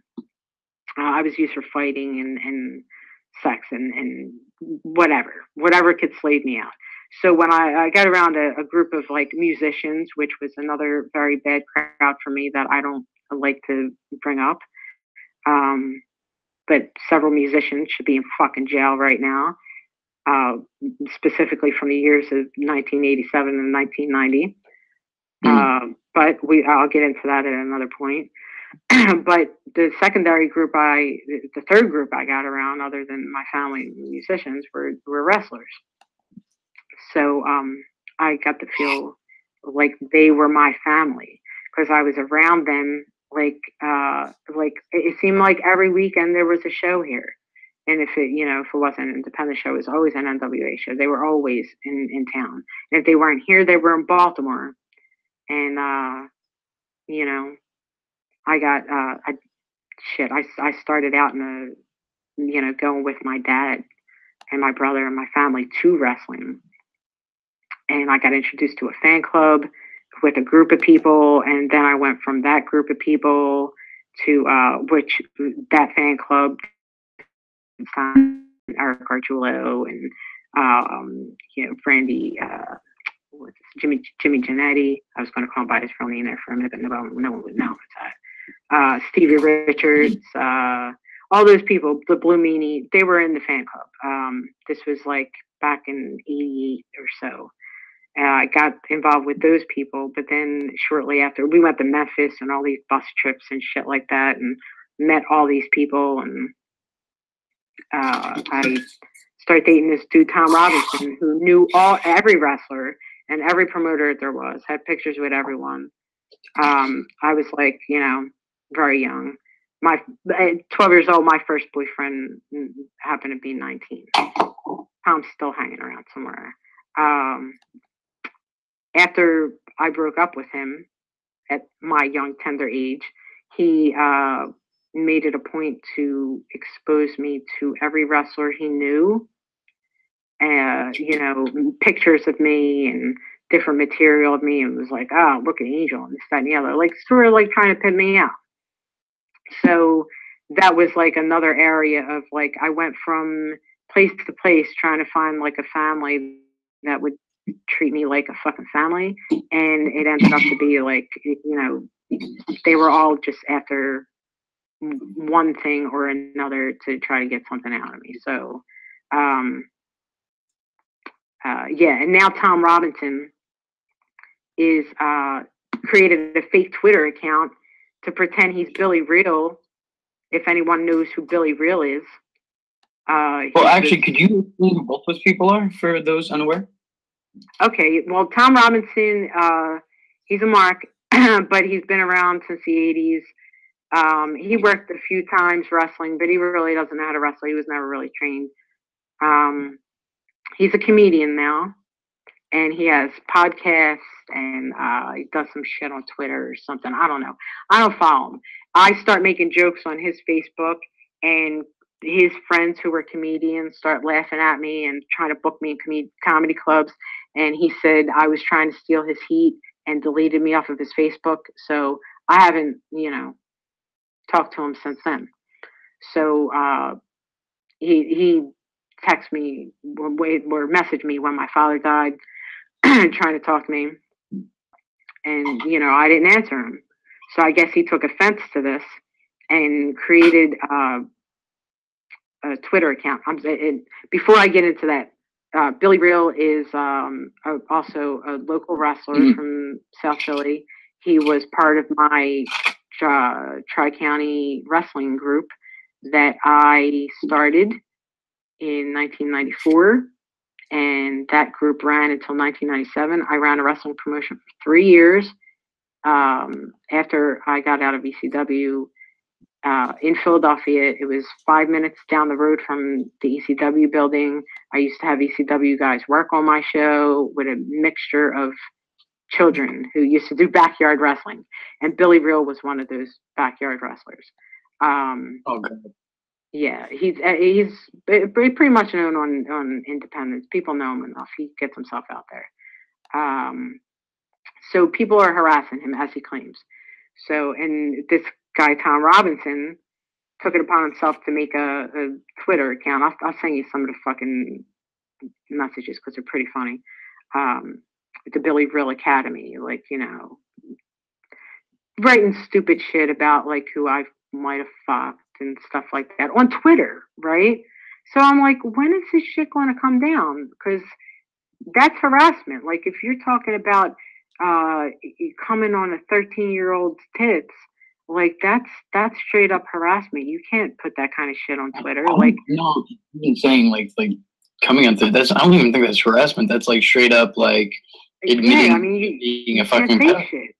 Right, and it wasn't only that. Like, I mean, it was all kinds of sexual messages. But then Billy claims that it was Tom, and then I read like some of Tom's Twitter, and I was like, you know what? It does kind of sound like the way he talks, and some of the stuff that he was bringing up, I didn't think Billy would know about me, because when I met Billy, he was like, fucking 15 years old, so he didn't know me from the 80s and 90s, so he wouldn't know the things that this account was writing about me. So I was like, you know what? This is like a Tom Robinson thing. And one day I'm going to show up where he works and fucking club him over the head with something. Because the thing is that he's apologized. Tom Robinson has apologized a million times to me for what he feels responsible for, what he did to me when we were younger, because he was my first boyfriend, and he led other people to think that, this is such a hot piece of ass, you have to have it. He always knew how old I was, so it's not like other people didn't. And, he apologized a whole bunch of times for it, because he said he feels as though he took part in ruining my life. And then he goes and does something like this on Twitter, which I find is stupid. And I only could make the connection that he's probably doing it with my ex, Harley Lewis, of 14, 15. I lost count at 13 years. We were together for a long time, but I'm no longer with him. And I suspect that they're clicking up together just to try to harass me and get me deleted off of social media, and they could suck my big fat cock. But moving on from that, the other thing that's that very great for you to offer your cock to them, even after they've been mean. It really is, because honestly, they shouldn't even be able to like see my cock, like, let alone suck it. Like, that would probably be a pleasure for of course not. Both of them. No, they're beneath that. Especially the one who's into raping trannies in the alley and then denying that he fucking likes ass. But whatever. We'll skip over all that, and we won't get into people's personal sexual details, except for mine, of course, because that's what it's all about, right? Anyway, okay. So, about the back to the theft issue. I know I went off on all different kinds of subjects here, because that's how my fucking bipolar rants start. They start at one thing, they end up as another. You sit there and listen. If you don't want to listen, you fucking tune out. It's one or the other. So, as I'm getting back to what I was saying, go ahead. First, you say something. Don't be Jerry Springer. Feel free to jump in at any time, Todd. So just say something. Say anything. No, it's your show. No, I would stop you if you weren't. You're doing a great job, and I didn't want to get in the way of your story. Awesome. So I'll get back to the theft issue after I get back to, it's nearing Christmas time. I know first it's nearing Halloween, but I just want to touch upon this. It's nearing Christmas time. And what you just said about how, when you were growing up, you've seen all these people as like not your idol, or, you looked up to them at least. No, my childhood, like when I was a kid. Right. Right. Well, I mean, I looked up to people to a certain extent. Like, I really don't have inside feelings like that I admire people or envy people or anything like that. I just don't get those feelings. But, they were sort of like, I get the feeling I got their family around me. They're close enough, whatever. But, yeah. The same thing you said to me is sort of what my ex, Harley Lewis, wrestled for many years. I managed the tag team, the Misfits, that he was part of. And after he stopped wrestling, he went into a tailspin about, because that's when I was, we were dating, and I was in therapy at the time, because I didn't want to start a new relationship without trying to fix myself, you know, because I was all fucking messed up on drugs and drinking, like, you know, I was just fucking alcoholic beyond. And, you know, I'm going to therapy to try to understand this stuff.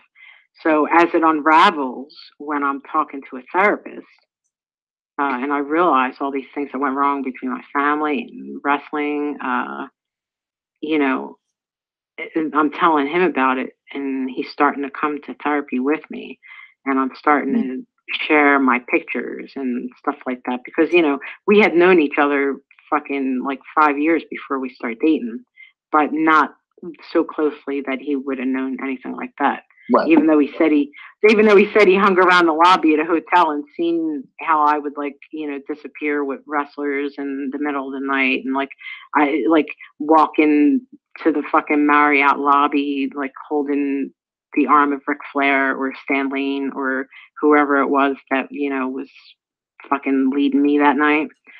He would see this stuff, but didn't put two and two together because he was a kid too, you know.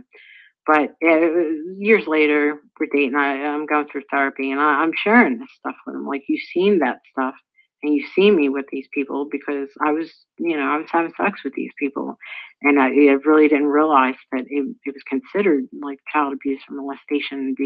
My therapist was like, "Listen, you got to change the way you're thinking. You know, what if this was your child?"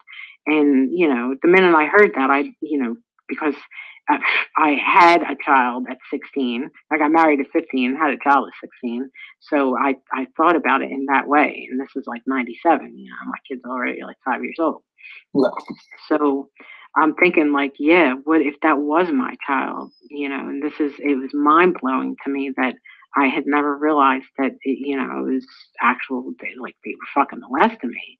I never realized it before. And I shared it with him, and he had a breakdown. He stopped wrestling. He was destroyed. Like everything he ever thought about wrestling that was positive, like, flew right out of his head. And that happened, and he became abusive for, you know, like, the whole rest of the relationship, and as if it was my fault, and drug me down to a point where I was all nearly dead several times, you know. But then moving on from that, you know, I most recently got married. Most recently, talking about most recently, 2014, right? That's recent to me. That's like fucking yesterday to me. Most recent, 2014. So I got married to a wrestler, oddly. So when I started talking to him, you know, I didn't realize that he was a wrestler, but ends up he's a wrestler. And so relationship goes on, we get married, we're married. I share this stuff with him. This is number 2. And this is the second break. Actually, the first time I shared it, it caused my divorce at fucking 15 years old. So that was the first time it fucking wrecked me. And I had a baby from that, you know. So I'm married, so fucking 15, baby is 16. I share my life with my husband. I'm divorced at 16. You know what I mean? So then the second one has a nervous breakdown because he feels the same way. Now, again, I get married again. And my husband, who was a more current wrestler, he's a lot younger than me. You know, he was having a good go at it, you know, working for a lot of promotions in New York and, you know, a few in Pennsylvania, you know, starting to get bookings everywhere, and everything was going great. And I started telling him this stuff, and he was like, after listening to it, he was like, I can never ever look at wrestling the same way ever again after what you just told me. And the thing is, I had to sit him down and show him, like, videos and pictures and proof, because at first, like, you know, when you hear such a story, you're like, you know, maybe this is just fabrication for attention and stuff like that. But, you know, I have, like, documents of, like, you know, broken bones and rape kits and they did tests and stuff like that. So it's like when you share that stuff with someone, it's really like when you look and you see that, oh, video proof, picture proof, document proof, like it's you know, it hits hard.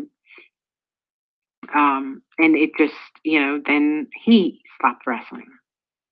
You know, and this was something that, you know, now this is third person that was like, I thought of these people as my heroes and people that I looked up to. And like, I have at least 2,000 fucking action figures in my basement. They all belong to my husband. This is what a wrestling fan he was like when he was a kid. Like thousands of them that I'm trying to sell off on eBay. By the way, they're on sale on eBay as well. And somehow I'll connect the link later after the YouTube stuff. But you know, he feels the same way. He had to stop wrestling, and now he is just out of his mind. Is seeing that Mick Foley, particularly, is and Paul Heyman keeps deleting him off of like every social media outlet because he, you know, he'll send him a message like, you know, you should burn in hell, you fucking Jew, for what you did to my wife and stuff like that. But Paul, I have Paul's phone number. I was communicating with him every year up until 2000, until I got married, actually. Until 2014, we talked at least once a year.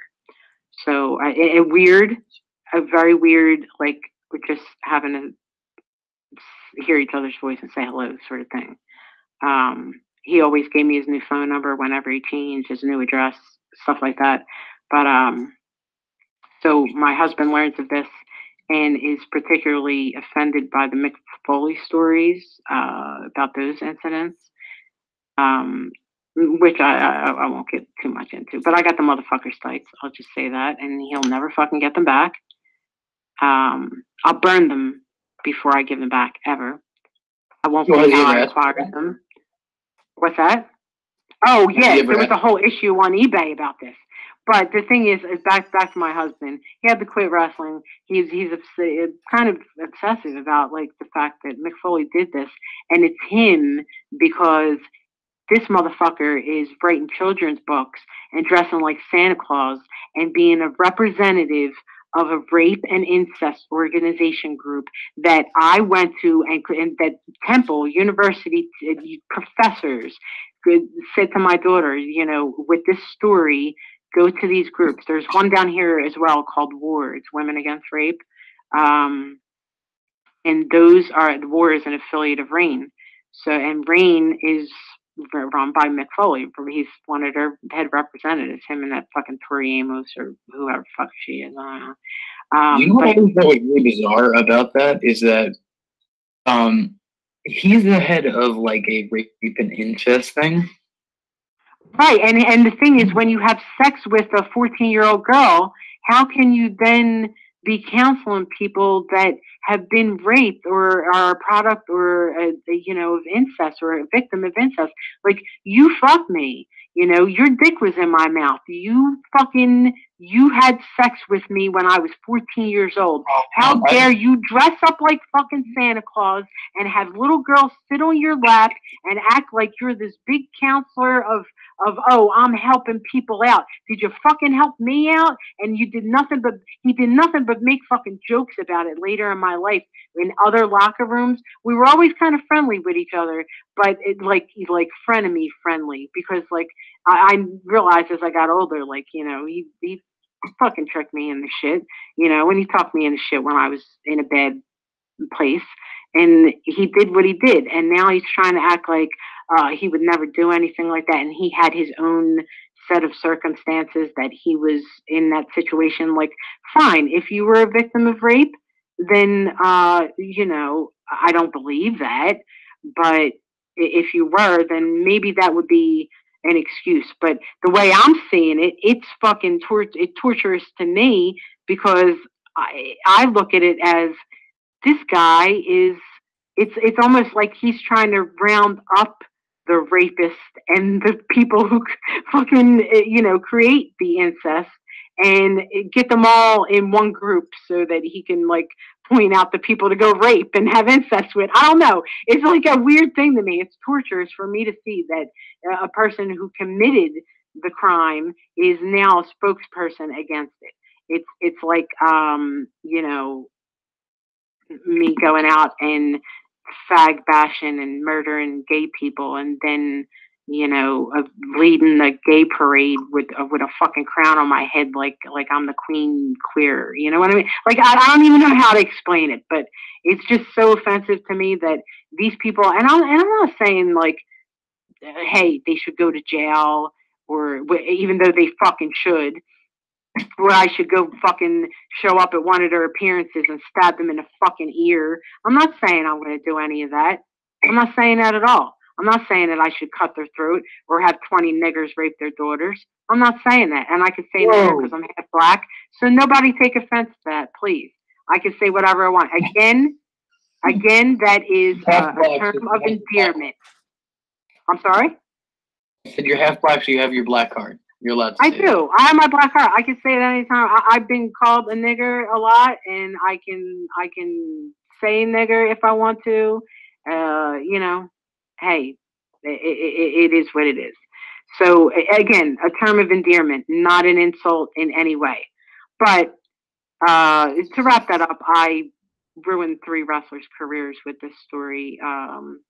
I'm not saying they deserve any compensation because whatever, but my current husband doesn't appreciate it very much, and as much as he talks about it, I can't understand how people. It's like a double standard, you know. Like I believe that if this was, let's say, Becky Bayless saying that, you know, she got gang fucked when she was 14 years old in an ECW hotel travel lodge after an ECW show in Philly. Let's say it was her saying that.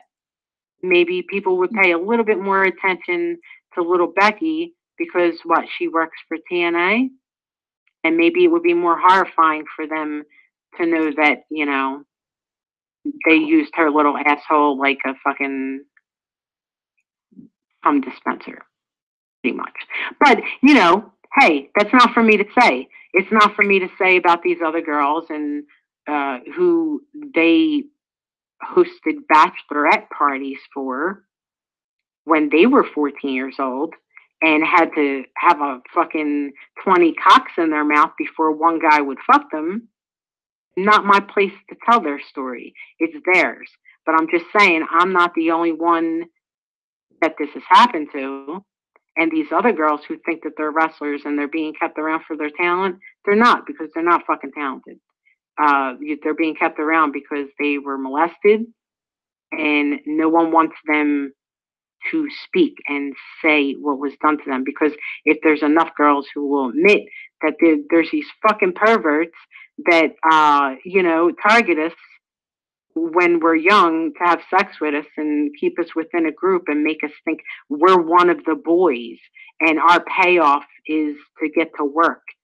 You know, you get molested and your payoff is that you get to be a wrestler, and when you weren't trained and you're not really even good, that's a fucking payoff. It's a lifetime of fucking post-traumatic stress and mental illness that no one would understand. But I'm sorry, I got a little dark there. But do you agree that a person who has sex with a 14-year-old girl should not be a representative for a rape and incest organization group? Do you agree? I think that goes without saying. All right, and I hope that everyone else would agree upon that, even though when I bring it up, they act like, oh, well, you know, it was Angel, and, you know, so, like, it's me, so it was no big deal, as if I wasn't a human being. I was fucking underage. I think that a lot of people actually haven't heard this story. No, but a lot of people, like in the area, well, within the wrestling business, people know. Oh, but yeah. like within this area, fans, like even the fans that were around, and I can name a bunch of them, but I'm not going to put blame on them because, you know, I am who I am. You can't stop me from what I'm doing. And I was who I was. I was a fucking weird, rude, unpolished little kid with no guidance, you know, and the guidance I did have was all bad guidance. But none of the adults that were around, I got to say, except for Dennis Carluzzo, was like my father. I love that man, and it killed me when he died. He always looked out for me and looked after me. Otherwise, like none of the adults that were around that were fans that were hanging out in the hotel lobby, like, you know, like they were part of the show watching things go down. Like, none of them ever said anything. And all the jokes and the bragging about, oh, Angel fucked this one and Angel fucked that one. Oh, Angel fucking went all the way to Texas to fuck the Von Erichs and fuck Chris Adams. And like I didn't have to go to Texas. They came here and I fucked them here. You know what I mean? But still, I shouldn't have been because I was too young to be fucking anybody. But the fact that you'd make fun of the fact that I fucked fucking Kevin Von Erich and Chris Adams when I was fucking 14 years old, like you're an adult making that joke. So maybe if you're an adult who knows that, instead of making a joke about it, you should either confront me and tell me it's wrong, or maybe you should fucking contact authorities about it, because my life is being fucked up right in front of your eyes and you're not doing a goddamn thing about it except fucking laughing and making jokes. And it's a fucking disgrace. And as much as I talk to these people right now, and you know, I look at them and a lot of them were around, I don't hate them for not doing that, but, and I'm not mad at them. There's nothing to forgive about. You know, people mind their own business, and that's a lot of the ways that it is here. But I know personally when I've seen anything like that when I was around, girls would try to get in when I start running shows myself as an adult, because I thought that was the fucking job to have, you know, because I had a little direction in my life. I seen girls trying to get in the locker room who were very young, and I would show them where their seat was, excuse me. And if I seen that they were getting a little out of hand, or my little boys were getting a little out of hand in the locker room, I would show them all out. Like, you know, you want to play like that, you're out the door. Like, they knew, like, no playing around with rats, no playing around with drugs. Like, it's just not the way I want to run things. But I'm going totally off in a million different subjects here. So anytime you want to butt in, Jerry Springer, you go right ahead. Don't let me do the whole thing here. How long have we been on, Dal? I'm not even timing it. We've been doing this for 2 hours now. Oh, my own. Look at that. 2 hours and it goes by. See, and this is what I mean. There's so much to talk about that I really don't know when to stop talking.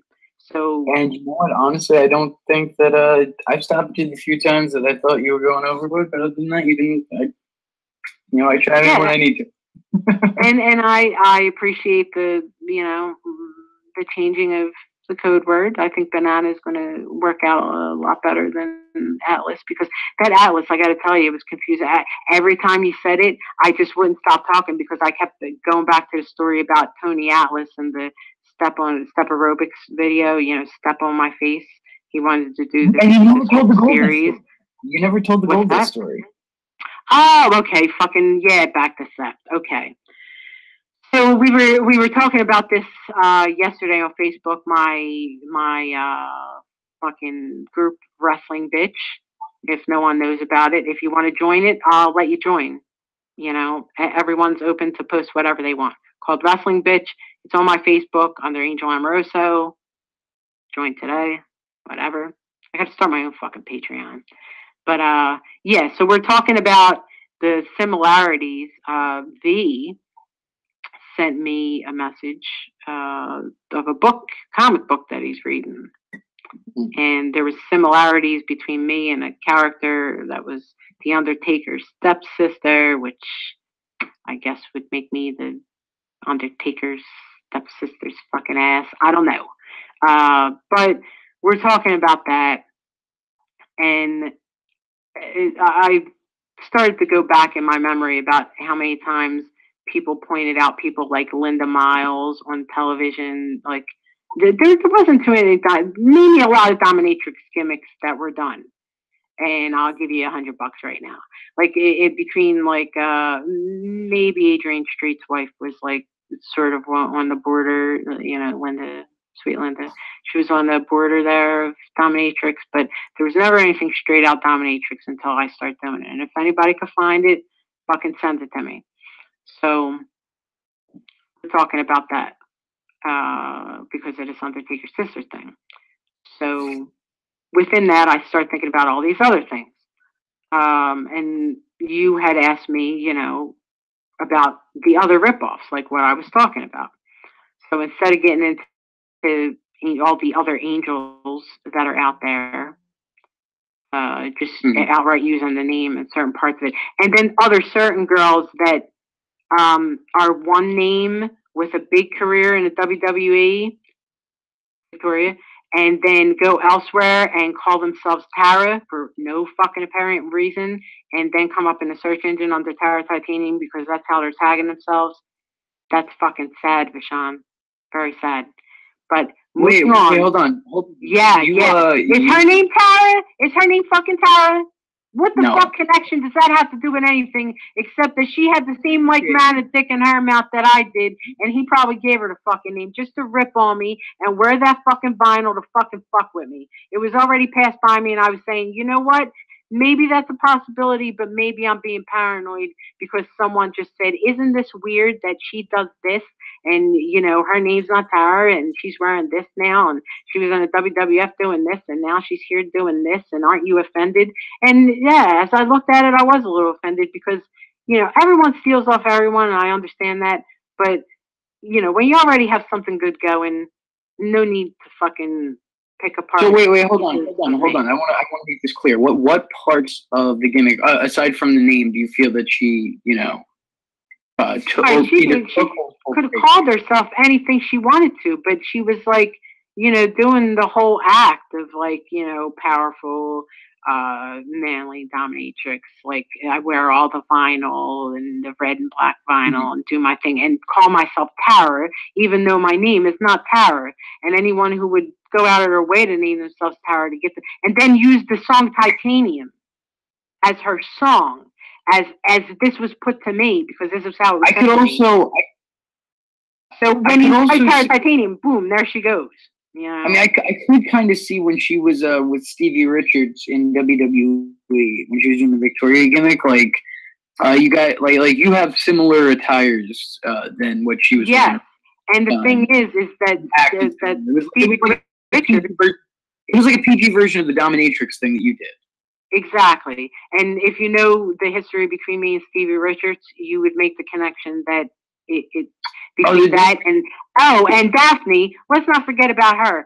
But we will forget about her, and she could suck a big giant cock too. And that's how I'll leave that at that.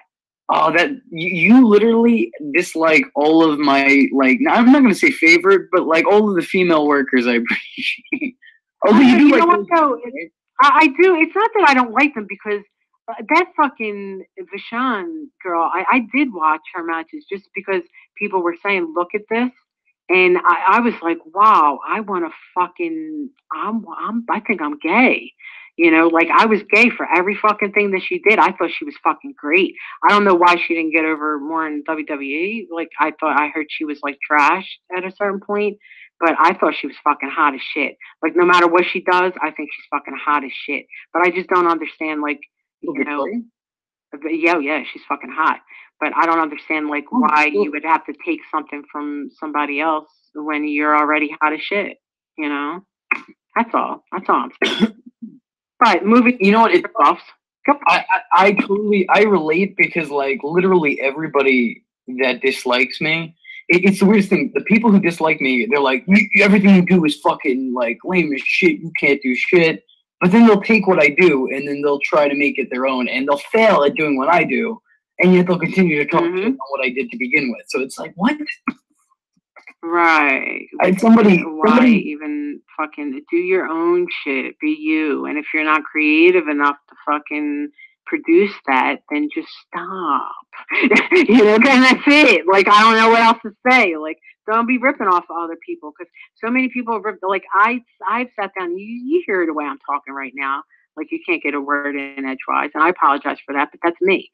No. And I have never stopped being like this from a very young age. I actually started out as a heckler, and that's how I got fucking noticed because I was the loudest fucking child heckler ever.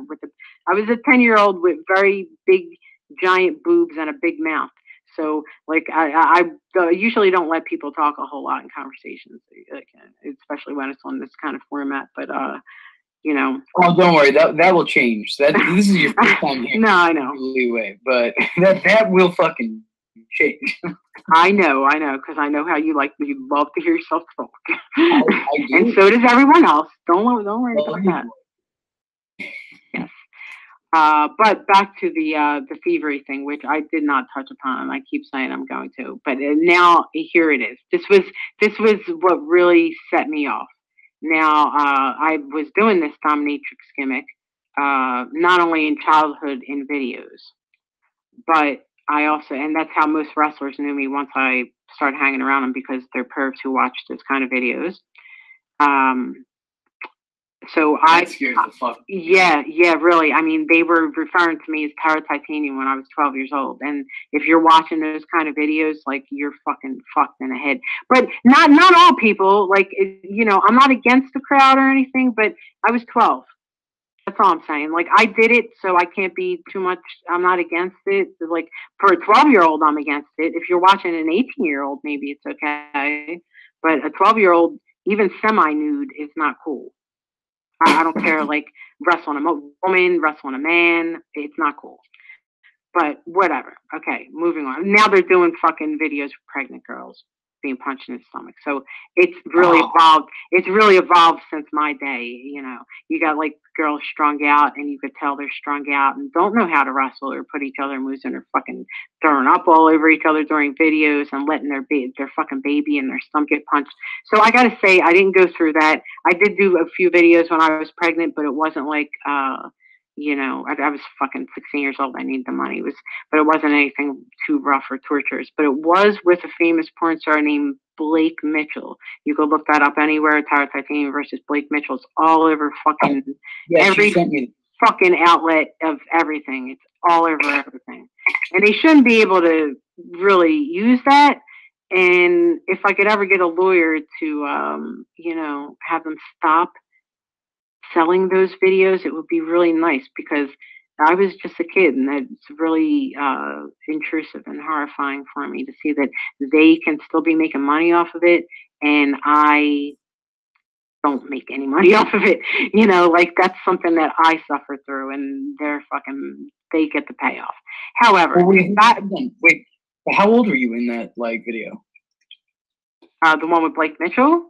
I did a series of videos with Blake Mitchell. I started my videos with her when I was 14, and the one that you see is like, I think I was like 15, but it was going into 16 because I was pregnant. So yeah. Thank you. Just with Spider Zero in the comment section just said, "Isn't that shit illegal too?" Yeah, isn't that? I should hope that it would be, because the thing is, during the boxing portion of the video, we did a boxing portion of the video, and all I could do was let her punch me in the face, because I didn't want to get hit in the belly. Banana. Yeah. Hold on one second. Sorry. I just want to make it clear to everybody. This isn't like. A lot of what she's talking about is like deeper on the dark web. But this video with Blake Mitchell is like, it's out there. That's not on the dark web. That's what I'm saying. Type in my name, it's right there. That comes up on a Google search of your name. Also, the boxing videos with the old men. Yes. You know, whether or not I have a shirt on, I'm still not 18.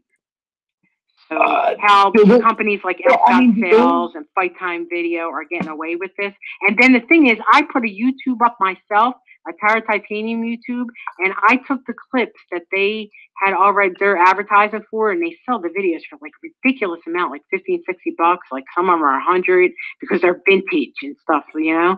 And some of them are making them out like they're brand new videos, which pisses me off even more. But the thing is that they're selling them. I don't get anything off of them. I complain about it. Nothing's done about it. Then I put a YouTube up, and I start taking their videos and putting them up on YouTube. So I figure if I'm not going to get paid for it, I'll get the fucking hits on the, on the YouTube. I'll get the views. So I put them up. They let that fucking YouTube get. I swear to God, it was over 200,000 views on 5 videos, and it was up for 2 months.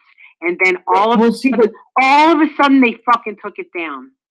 And they said it violates every policy that there is, because of third parties having the material. Right. And I wrote a long letter to them, and I'm like, you know, the third parties who have them are selling them illegally because I was underage, and I'm making this YouTube as an example as to like how I don't want this stuff put out, and it's part of like my daughter's school project also. So, you know, Right. we got to wrap it all up somewhere.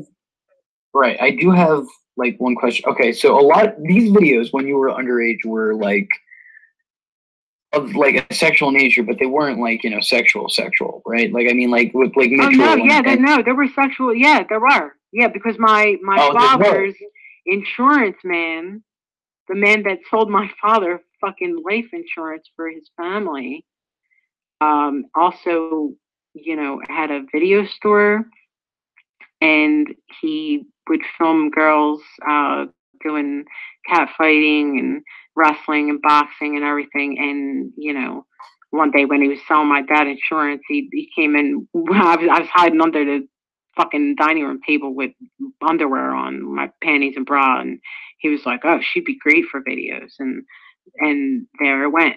You know, I was very young. You know, but I knew how to fight. Which was, you know, a good thing. But the videos previous to that were, you know, they're in a loop somewhere, and they are of sexual nature. A lot of the reels are in my parents' basement, which I can't even get near their house because they have a restraining order against me. My dad's dead now, so he died last year. So, you know, and all the money that he took from me from making those videos, every time I would get paid anywhere that I would make a video, he would usually drive me, drop me off all day long. I didn't even get to go to school. Honestly, I'm not a very educated person. I'm like, you know, I went to grade school a few years, not enough to really learn anything that everyone else knows.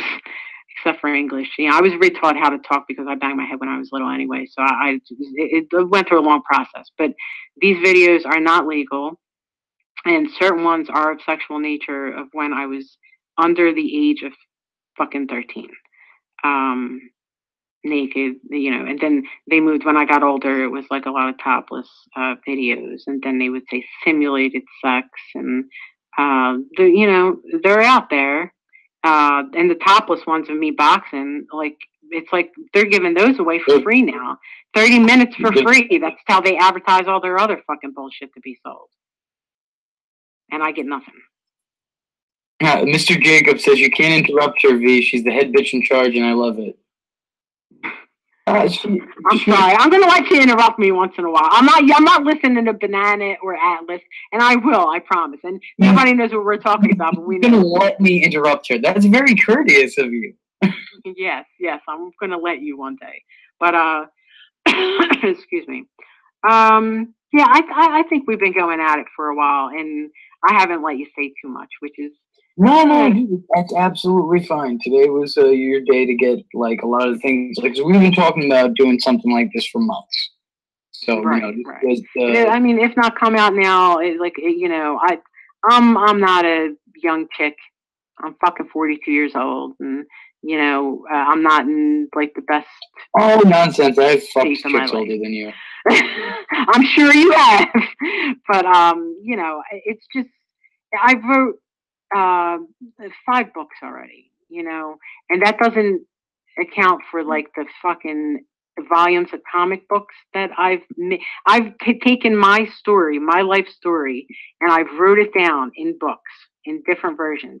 I've made it into comic books. I've made it into board games. I've you know, there's pretty much nothing that I haven't done to try to get some of the information out about who I am and what, you know, I've been through, and how maybe I can tell this story so that, and I know it's a wild generation right now, and people may be sanitized to this so much that they don't find that there was anything really wrong with it, because girls are very wild and promiscuous these days. But I think that some of the things I'm saying, even though I could take it lightheartedly and laugh about it, I hope that it would be taken a little bit serious, as to like people maybe Oh, their yeah, children true. listen to it and say, hey, or watch their children when they're around events and be like, you know, you can't dress like this, you can't act like this, you definitely can't be around alcohol and drugs, Well, and you shouldn't be alone with a group of fucking men, grown men. Absolutely, because the thing that really concerned me was like a lot of these parents, like, you know, from the Rude Boy Riley case, like a lot of people were looking for him because Riley apparently spent a lot of time, you know, with a bunch of the kids and whatnot at the show. So, like, you know, they kind of wanted some questions, like, did you ever fucking try anything with my, you know? You know what though? The thing is about that though, maybe they're not carrying it too much because, all right, they found infant porn on his computer. That is despicable. It's unforgivable. But they never. No one's ever made like any like allegations against him. You know what I mean? What? Like he could look at what he wants, but you know, it becomes a crime when he actually starts to do it. Oh no! From what I know and from what I've heard, he didn't do anything. It's a crime. If you're looking at child porn, that's a crime. Like so, like you know, to me personally, you know what they say that they say if you possess it, it's against the law. But okay, should they come arrest me right now because I have pictures of myself in horrible positions with my brother when I was like fucking 7 years old? Should I be arrested because I possessed that material? Like I didn't take the picture and I didn't have control over who was taking pictures of me and making me point to my fucking pussy every 5 minutes. You know what I mean? Right. So if I still have those pictures, I shouldn't be held responsible for it. They should fucking take that fucker out of the wall and fucking absolutely right. Angel, listen, but if you did have those pictures, if you did hypothetically have those pictures, then I think that you wouldn't like. I don't know what the exact repercussions would be, but I would think that they would have to, like, they would at least remove the pictures from the premises, because you know, like even having that content out there is. Well, yeah, I mean it's proof, but if somebody would take and do something about it. You know, like take it if you're going to fucking do something about it. But otherwise, it's part of my bad memories. And if you're going to take it away from me, then I can't fucking prove that it happened. You know? So what are you trying to do? You trying to help me or are you trying to cover up the fucking person who did it to me? You know, it's kind of like one of those weird fine lines that you have to be like, well, am I helping or hurting? Go on, though. Yeah, I mean it's fucked up because you could say like, just because I was mature for my age or whatever, it may be acceptable, but no, like I was never able to be a child. I was never able to be kid-like, and I don't think would say that. What's that? I don't think anybody would say that. Would come to the conclusion that you might have just been mature for. I don't think that would be a lot of. I don't think that would be what a lot of sensible people would go to.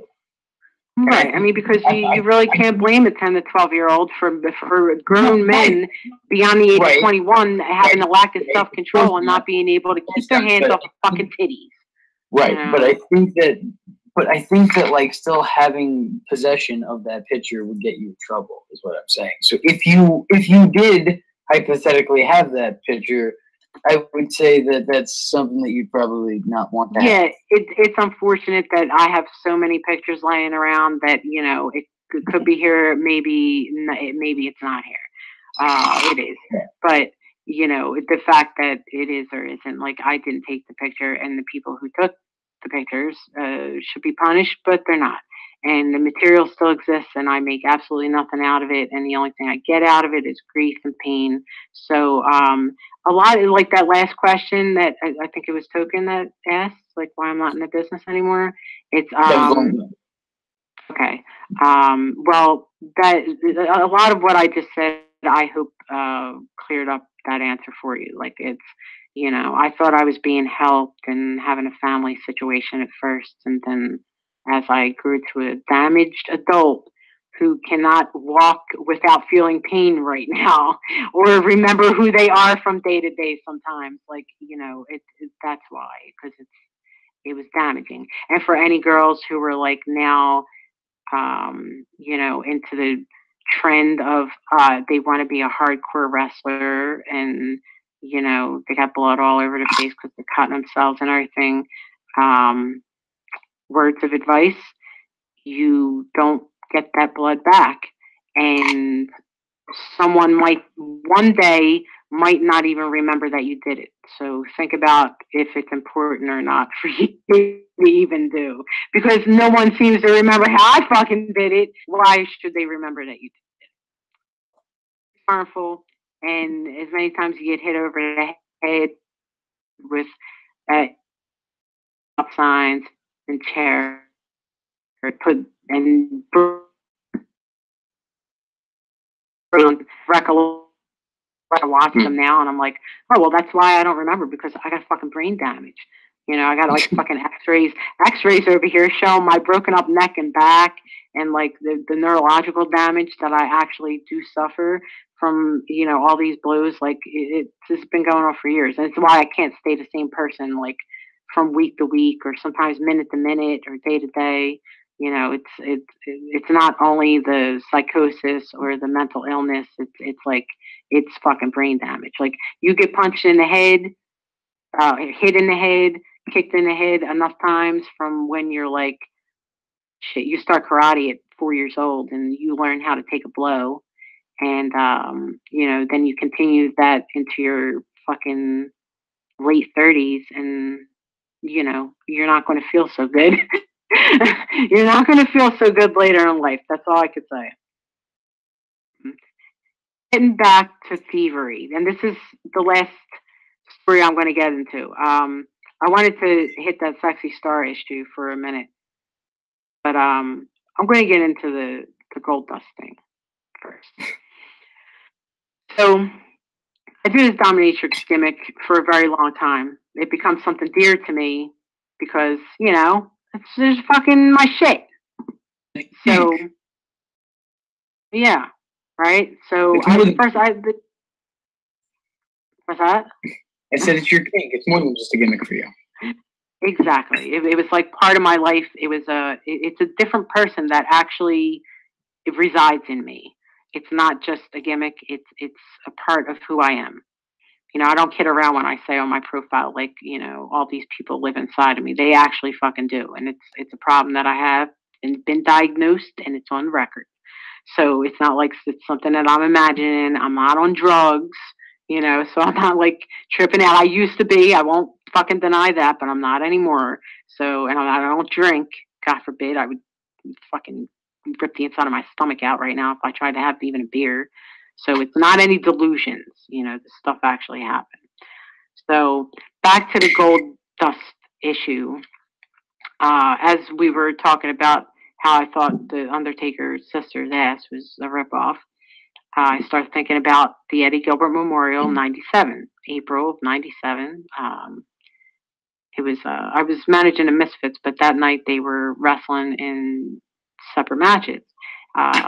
Harley Lewis wrestled Marty Jannetty, and which Jim Cornette was like, he thought I was the best part of the match because of the bumps I was taking. By the way, I still have not seen the Eddie Gilbert Memorial '97. If anyone has it, please just send me my matches. I don't give a fuck about the rest of the show, but I definitely want to see my matches. It's been long enough, and you know, come on, I need to see it now. But I remember what happened, so it doesn't matter. Anyhow, continue on. You know, I walk in a locker room.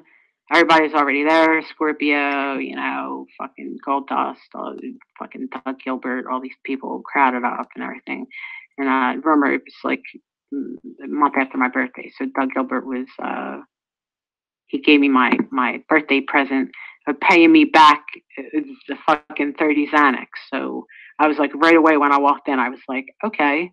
So Doug Gilbert's a fucking scooch for pills. And, you know, he takes more than he gives back, but whatever. He gave me a little present. I was appreciative of it. So right away, I take them, and not all of them, but enough that I was really fucked up. And he was like, "Oh, you know, I gave you the pills. So can we smoke?" I was like, "Oh yeah, sure." And he was like, "All I got was this from this mark," and he shows me this little fucking looks like a toothpick pinner. the joint. And I was like, all right, come on, we'll go. Everybody always wanted to smoke with me because I roll my shit. Like, I had good shit. And I rolled that shit in like cigar papers, like blunt paper. We're gonna have to put that to the test one of these days. No, seriously, it's the best. And the papers now, like the cigar papers, they're flavored a lot better. So one of these days. Listen, one of these days we will meet up, and I will supply everything else, and you just roll. Ooh, yeah. See, I just won't stop doing that. But we will do that, definitely. If you supply the goods, we're at it. So, and this is how everyone else felt too. Like whenever I was around, like I was a person to go to pretty much for everything, underage or not. I always had everything on me. I had a fucking big, huge bag of everything you could think of. So, I didn't live very legally, but I lived. But I always had shit. And, I pull out my big cigar blunt full of weed, and I'm like, all right, let's go. So Doug Gilbert and Gold Dust and, fucking Scorpio, we all go outside, and Derek Domino. Harley Lewis didn't do any drugs, so he didn't come out with it at the time. So he didn't come out with us. And we're sitting there. The whole time I'm in the locker room, though, when I first get there, Marty Jannetty recalled that he fucked me when I was 14 years old and apologized for it, and then apologized to Harley for it. So I was like, okay, this isn't starting off the night too great. I'll just move on from here. And then Dustin kept coming up to me. He was like, I remember you. You're still around. Wow. You look great. You look beautiful. And, he kept coming up to me saying how fantastic I looked and everything, and making faces and blowing kisses, like, being a funny guy. So then I take all the promo shots with Derek Domino and Harley Lewis, and he's standing there watching me. And I got this big fucking bag. I always had this big fucking Samsonite suitcase because at the time, like half the time I was homeless, so I was living out of a fucking suitcase most of the time. So I had a lot of my clothes in there and work clothes and whatever. So I opened the bag up and I got fucking paddles and whips and riding crops and all the domination shit, handcuffs, candles, all that shit. So I did these two guys. They took all the promo pictures. Each picture was with a different implement of me, like, doing my shit, pulling their hair, tongue kissing them, whatever fucking obscene photo I could produce, I will produce. And I did. And you have. Right. I have, and I will continue to. But moving on, Dustin was watching me take the pictures. And after I start putting this stuff away in my bag, and he was like, could we get a few more? In that voice. He was like, he kind of had like an effeminate voice when he was talking, which was making me laugh the whole time. He's like, can we get one more? And I was like, sure. So, and he was like, Dustin comes up while the guys are taking pictures of me and Derek Domino and Harley Lewis. And when I was putting my stuff back in the bag, he comes up and says, can we take one more? No, what's that? Gold Dust was feminine? Well, his voice was like, he was using like a feminine sounding voice. Like, right, I'm busting your balls because Gold Dust was a gay gimmick. No, I know, but I love him to death. I met Dustin like when. Also, I forgot to tell you. I'm sorry to interrupt you, but I forgot to tell you that Sammy Draven has been here for a while. Oh, all right, good. Yeah, I think I mentioned him a few times earlier about the GCW stuff and everything. Yeah, he mentioned the GCW shirt. He mentioned that he sees you as a mother, and he just told me to tell you that he's here. Well, I know he's always there, and I see him as my little foster son. And, you behave yourself and stop paying attention to these jerk-offs harassing you. That's all I got to say. He's a nice kid. Stop torturing him. And, my daughter does his hair. We love it. It comes out nice and emo looking. He loves it. He's all into it. He's a good kid. I was going to say, yeah, I can see relation in the hair. Yeah, it comes out great, right? Like we used the same jar of blue at one point. Like, we had bought too much, had some leftovers. I was like, you know what? Now, actually, when we did his hair, I was like, you know what? I'm going blue right now because I figured there was enough left over, and why not? I sometimes I feel like a nut, sometimes I don't. I change every other fucking day if I need to. But anyway, I love you, Sammy. nice that you're on. You know, make as many comments as you want, though. I'll see you soon. So, getting back to the gold dust story. So, Dustin says, you know, one more picture. So I take a picture with him, and he was like, and one more later. And I was like, all right, well, we'll take another one later. You know, he was just being funny. So I was like, okay. I met him when I was like, you know, 14, 15 years old. Like, I pretty much know for a long time. So Doug Gilbert says, you ready to go blow? And I'm like, yeah, come on, let's go. So we go outside, me, my big blunt. I light it up. We're passing it around. And Dustin says, so you have to tell me everything about this gimmick. I absolutely love it. And like, he's putting his hands over me, like, you know, like shading my face and my body. And like, he's like, I want to know what all this is about. And I was like, well, and I looked over at Doug, and Doug. It was like the scene from Beyond the Mat when a bunch of new guys come in. Have you ever seen Beyond the Mat? There's bits and pieces. Well, a bunch of new guys at one point come into WWE, right? Mm-hmm. And like they're just trying, like, you know, they're doing a dark match, so of course they're fucking working their asses off because they really want to impress them, and like they do, but like the way they react to it is not like, oh hey shit, these guys did really good, let's fucking bring them in. It was more like this dude hits a finisher, and I forget what it was. Oh wait, I know what you're talking about, but I'm going to let you finish the story. I know exactly what you're talking about the headbangers. Go ahead. Somebody hits a finisher, and then somebody go, oh man, that's an awesome finish. I'm gonna take that. I'm stealing it. Right, and it was the fucking headbangers that fucking Chaz Warrington fucking fractured my skull. He should fucking pay for that shit. But that's another subject altogether also. Yeah. Chaz Warrington fucking fractured my skull in Yardville, that motherfucker. But and I love Glenn. I love Glenn. But they were out of control. They were fucking calling all the spots in the matches out loud, tried to embarrass us in front of the crowd, and then used the excuse that they hurt me because we can't look bad because we gotta be on Monday Night Raw, like, you know, and this our debut. Fuck them. Fuck not Glenn, but fuck Chaz right in the fucking ear, that motherfucker. Well, fucking that's actually really me not to be able to see for months. Huh? We actually have a video coming up about Chaz. I did it with Habiki, crossed over into it. We have a video coming up, I think, in a couple days about Chaz. And Chaz is a fucking dick. But anyway. Another guy like... well, I mean, he hurt me, like, and he did it on purpose, and Sid said he did it on purpose, and, you know, there was nothing I could do about it. Like, he fucking... That's fucking hilarious. No, I'm sorry, that's not hilarious, but that's hilarious because he had a gimmick in WWE where his gimmick was that he was a wife beater and like he beat women. Oh, and like, I wouldn't fucking put it past him the way he was so heartless and doing what the fuck he did to me. And like, that's the first time I ever met him, and he did that to me. And I think he only did it because Glenn, like, they were told to do it, but Glenn wouldn't do it because, you know, I'm cool with Glenn, but I didn't know Chaz. You know, and Chaz is a fucking cocksucker. And I don't say that in an endearing way. He probably has a lot of cock in his mouth, and fuck that motherfucker. I hope he drops dead.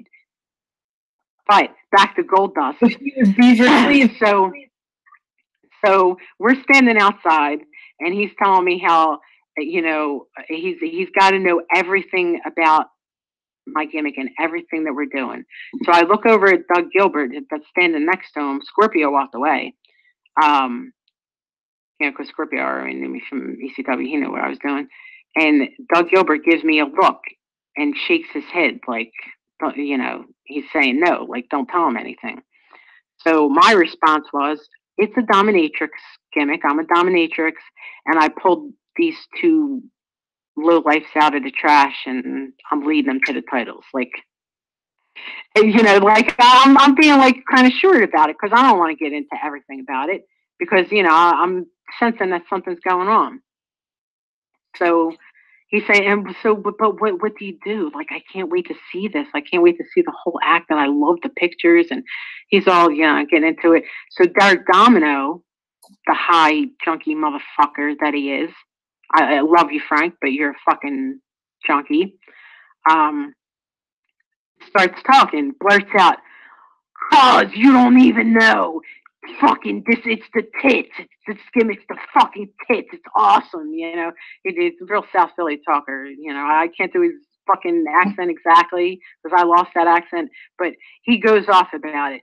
Oh, she carries us out to the ring by our hair, and you know, pulls us back and spits in our mouths, and lights candles and pours candle wax all over us, and then she rides us around the ring like a horse, whipping us with riding crops, and she whips us, and we both get on top of her and hump her, and we got a blow up doll named Mary Kate, and like, you know, he fucking just everything. And Doug was standing there like just shaking his head. You know, shaking his head, and Dustin's all getting into it, and he was like, "That sounds great! Oh, that's great! That's great!" You know, of course, liking it. Okay, and he's like, I can't wait for this match. This is going to be great. So the match comes. You know, it's the main event of the Eddie Gilbert Memorial '97, which I'd like to see again. If anyone has it, please send it to me. We get to the match. I'm fucked up on the fucking Xanax that Doug gave me on top of the blunt, and I'm drinking. So I couldn't exactly get the chair the way it was supposed to go. You know, I was supposed to fold the chair up and whack him in the head with it. And between him barreling at me too fast, like he was coming at me really fast. So I'm trying to fold up the chair. I can't because I'm stoned. And so I just pick up the whole entire chair without folding it and just fucking crashed it over his head. And, you know, then he started stumbling around the ring with it, and, you know, everybody was laughing and said, "Oh my God," you know, and Domino was like, you know, punch him and kick him in it, whatever. So might end a good experience, whatever, good enough. Week later, Dennis Carluzzo calls me, says, "Man, fucking turn your fucking TV on, man." And I'm like, "Well, Dennis, I'm not watching this." Because, you know, he says, "Man, I know you don't watch wrestling, but you fucking turn the TV on right fucking now, man." And I was like, all right. So, yeah, Dennis, I'm like, I turned it on. And Dustin is in the ring with Luna Vachon, who also, you know, I know very closely. He's in the ring with Luna Vachon, and do you remember this, by the way? Does this recall any memories to you? Like, he was with Luna. This was the first time they came out? Yes. He kind of free. Like, he had this, like, green jumpsuit with like, fucking spiked tits, right? Uh-huh. Like, go on, please. Yes.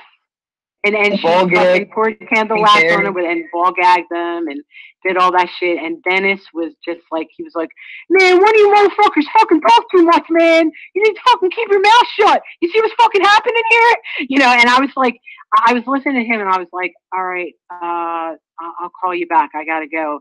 And like, I had an anxiety attack. Like, I was looking at it, and between the anxiety, I called Domino and was cursing him out. It's like, "You fucking junkie, you got a big mouth, you need to stop it with all the fucking coke, you don't know when to stop talking," you know. And he was like, "Oh, I'm watching it, I see this, I can't fucking believe it," you know. Wait, so hold on.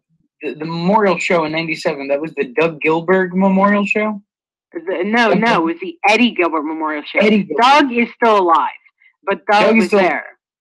Doug, yeah, wait, okay, so the one that's still alive is the one who did the Freddy gimmick for a while. And the one who died is the one who did the Michael Myers gimmick. No, Doug did both of them, I believe. Doug did a lot of like mask gimmicks, and Eddie did something mask. I forget exactly what it was. But Doug was like the big mask guy. The Michael Myers, the few times was actually J.T. Smith. If you're talking about back in like '93 or so, that was actually J.T. Smith doing Michael Myers. Yeah. So, really? Shit. So then that means I have to. A lot of people didn't know that, but yeah, J.T. Smith was, you know, he went down there quite a few times to do Michael Myers. He did really good too. And then he came back and he did this match with, I think it was Hack Myers or something. And he did this he jumped over the top rope and landed directly on his fucking face. And then he couldn't wrestle for a while because his fucking face was all fucked up and fractured. JT's a good guy though. I like JT Smith. But yeah. So the next week they're on TV, and I'm like, I seen it, and after I cursed Domino out, you know, I swallowed my vomit enough times that I couldn't do it anymore, and then I just start throwing up, and then the tears start streaming, and I was like, this is just unbelievable. I keep getting like notified that look at this, and don't you feel bad about this? But the thing is, like, I knew I was never going to get a job with the WWF. Girl Monsoon told me that when I was 14 years old. And it was because of the Ultimate Warrior, which I won't get into that situation right now either. I'll get into that. I've never heard that one. Yeah, well, I'll get into that one later. But that motherfucker, I hope he's fucking rotten in hell right now. He deserves every bit of it for I think most people who knew Warrior knew that he was a piece of shit, honestly. It's really weird for me that they dedicate a cancer award to him. It's like, hey, you're a warrior because you survived cancer. But did he have ass cancer? Did he have ass cancer from being a fucking male prostitute in the early 80s? Is that what it was from? No. He didn't get an award. There's an award in his name that WWE gives out every year called the Warrior Award. Yeah. Was this the thing that, like, they inducted him into the Hall of Fame, and then the day after was when he died? Yeah, and then they made the award, and I say died. I think they were sensible enough to fucking kill him, if you want to go by my conspiracy, because he was a fucking asshole who never knew how to work. Was just a real problem for everyone in the office and everyone in the locker room. Everyone who worked for him hated him. I'm not a conspiracy theorist at all. I think conspiracy theories are usually pretty stupid. But I mean, I'm just gonna say this, and that's all I'm gonna say. When Ultimate Warrior went to WWE, don't talk against JFK or Timothy McVeigh, and we're good. Go on.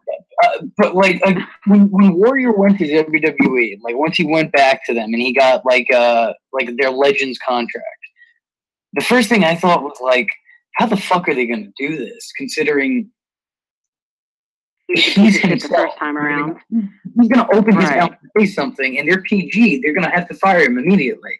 But of course, he never got to that because he died the next day. Boom. Well, see, and and you're all talking about the era of these fucking scumbags that thought that they were allowed to do whatever they wanted to do, and after living a life, and you could research this if you want, like one of those National Enquirer, Star Magazine, they all had it, and they might seem fake and everything, but one of them was in Women's World, which my mom used to read, so I picked it up, and after a particular incident happened with him, with me, I seen a story in one of those fucking dirt sheets that he was HIV positive because he used to be a male prostitute before he started wrestling, and they showed all these like naked pictures with things over his Johnson to cover it and stuff like that. And I looked at it and I was like, right away I went and had like testing and everything done, and I fucking never got over that shit. Like, and the thing is that they were saying that the complaints and the problem was that he was targeting mentally ill and retarded and really young people to do this to, and it wasn't only girls that he was doing it to; it was like younger boys. So that would be that. Let me tell you what, that's a hard sell because he was such a ill homophobe to such a ridiculous degree.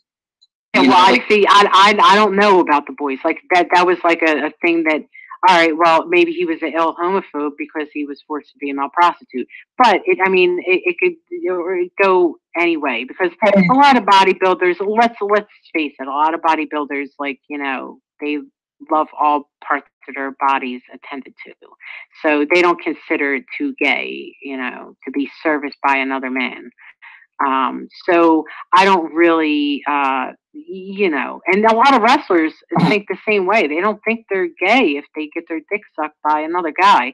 Like if to me, if you're a guy and another guy's doing anything to you at all, kissing or fucking even fucking holding your dick, that's fucking gay shit. So. I don't know whether he was doing it to young boys, but that's what I heard through the other reports, and I was like, it's a tragedy that. Oh man, nothing ever happened to him. You're saying that, and now I'm imagining like a bed full of little boys, and they're in their WWF sheet covers, and all of a sudden, Ultimate Warrior busts through the room like he's the fucking Kool-Aid man. He's like, "Speak to me, warriors!" Oh god, it's you know what? And it's, you know, it's fucking terrible. What you're saying right now is not too far off of like, after you unnecessarily, by the way, because I'm going to just explain a little bit of it. It was unnecessary for him to do what he did because, I, you know, I was in my mindset and I was willing. So there was no reason to bring it to the point that he did and to do the things that he did to me to cause fucking permanent damage. Um, it was unnecessary. And then what he said to me after about, you know, don't mention this to anybody because you won't want your favorite cartoon character in trouble. You know, I'll never forget that shit. Like, he's a fucking cartoon character. Like, you just, like, made me swallow your AIDS infested cum and you're telling me you're a fucking cartoon character while you're standing up over me eating chicken. Like, I can't even explain to you how traumatizing that's still, like, I got tears in my eyes right now because I just can't think about it without being like, you know, these things happen to me and it, like, no one fucking cares. Like, brutal shit, you know, and no one cares.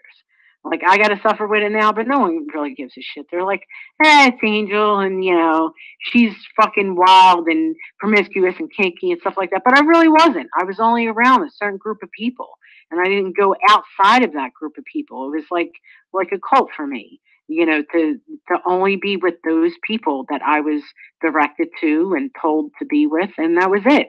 And the fact that I let my name lasted in a business and actively until 2004 was not a payback for me being tortured and molested from fucking 1988. Or I'm sorry, 1987, 1988 technically. So, okay, so, I have to ask this question because, like, when I posted the Renegade video, and mind you, the video that I made has the thumbnail of both Renegade and the Ultimate Warrior in it. So like you said, I think you said something along the lines of I don't piece of shit in it. Was that in reference to Warrior or? Wait, what did I say? I'm sorry. Or you said something. I think it was like something along the lines of I don't want to see anything with that piece of shit in it. Was it like Oh. Yeah, no, this was a word. I don't know that other dude. I don't watch wrestling, so I don't know the other dude. But, and anyone who likes him, like, I'm not going to, like, you know, I don't diss people because of who they admire, or who they grew up with as their idol or anything. I understand if that's what you like, that's what you like. It's just, you know, and at a certain point, I liked them enough to trust them to get naked with them. And then they did things that were not, you know, very honest or you know, forgivable. Right. So I like people who rip off his gimmick and everything. I don't give a shit about them. It's just like I have a personal problem with him because, you know, he fucking damaged my little pussy and asshole, if I could put that clearly. If that's too you know, brutal for some people to hear, I'm sorry. He cracked open my vagina and violated my rectal cavities, if that's better to hear. But anyway, I don't think that was better to hear. But yeah, that took me away the first time. I got married right after that and stopped going around wrestling until I was off for like a year or so. But then they kept calling me and I was always talking to Paul, so I went right back. Like, what was supposed to be my 18th birthday was actually just my 17th birthday. We had it like the Marriott Hotel, and Gary Juster, who's a promoter. Everyone knows Gary. Love you, Gary. Approached me at the bar while we were all taking pictures with each other, and Arn Anderson was giving me foot rubs in front of my ex-husband, making him cry. Gary Juster, it suggested that I go to Todd Gordon because he was running ECW, and it was time, you know, to start being a woman. So I went to Todd. Like, Gary sent me to Todd, and then, you know, when Eddie Gilbert was there, you know, which Eddie I had been with also when I was younger. under, you know, not nice circumstances, but I always got along with Eddie, and Eddie was willing to use me for anything and everything. But then Paul took over, and I actually stayed with Eddie for a while because I was dating Kevin Lawler, Jerry Lawler's son, who's always making his perverted comments on Facebook, if you notice. Yeah, so that's pretty much how I got into ECW, because previous to that I was well, I did work like as a timekeeper and a ring card girl when I was like 12 and 13, and then I debuted actually in wrestling as 15 years old on the Tom Robinson benefit show that the NWA and Dennis Carluzzo and Larry Sharp ran together, which I don't know if you've seen the show or not, but I'll send it to you later. Someone just posted it, by the way, last week.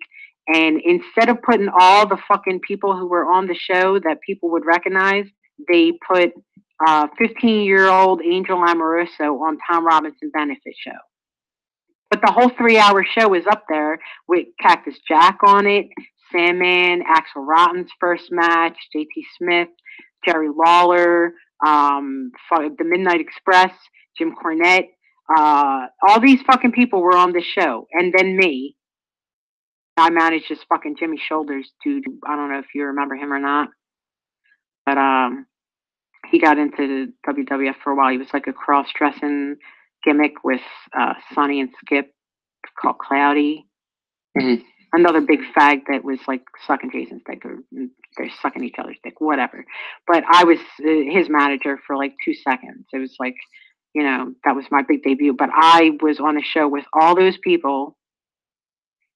The show just gets posted, and you know, you can see how I look and everything. Like, they of course don't look like a 15-year-old, but you know, they just posted it, and that's proof right there. Like, hey, before that, I was working before that. I don't want to cut you off, but I do want to ask a question because the chat's asking me. Was that that memorial show that you're talking about? Yes. Was that headlined by Doug Gilbert versus Terry Funk? No. I actually, someone sent me that one. That I think was 98. The one in 97, it was April. Let me see if I can recall this. I had it written down somewhere. I think it was April 7th, 1997, as I recall. But they got a poster for it. I'll send it to you later on Facebook. It was Darth Domino. It says on the poster, Darth Domino versus. Because I have somebody. I'm trying to read here. Yeah, I'm trying to read here. Yeah, 4/12/97. So that was the date. April 12th, 1997 was the date of the Eddie Gilbert Memorial. See, we had one in 96 and 97, and then by 98 I was gone from the NWA too.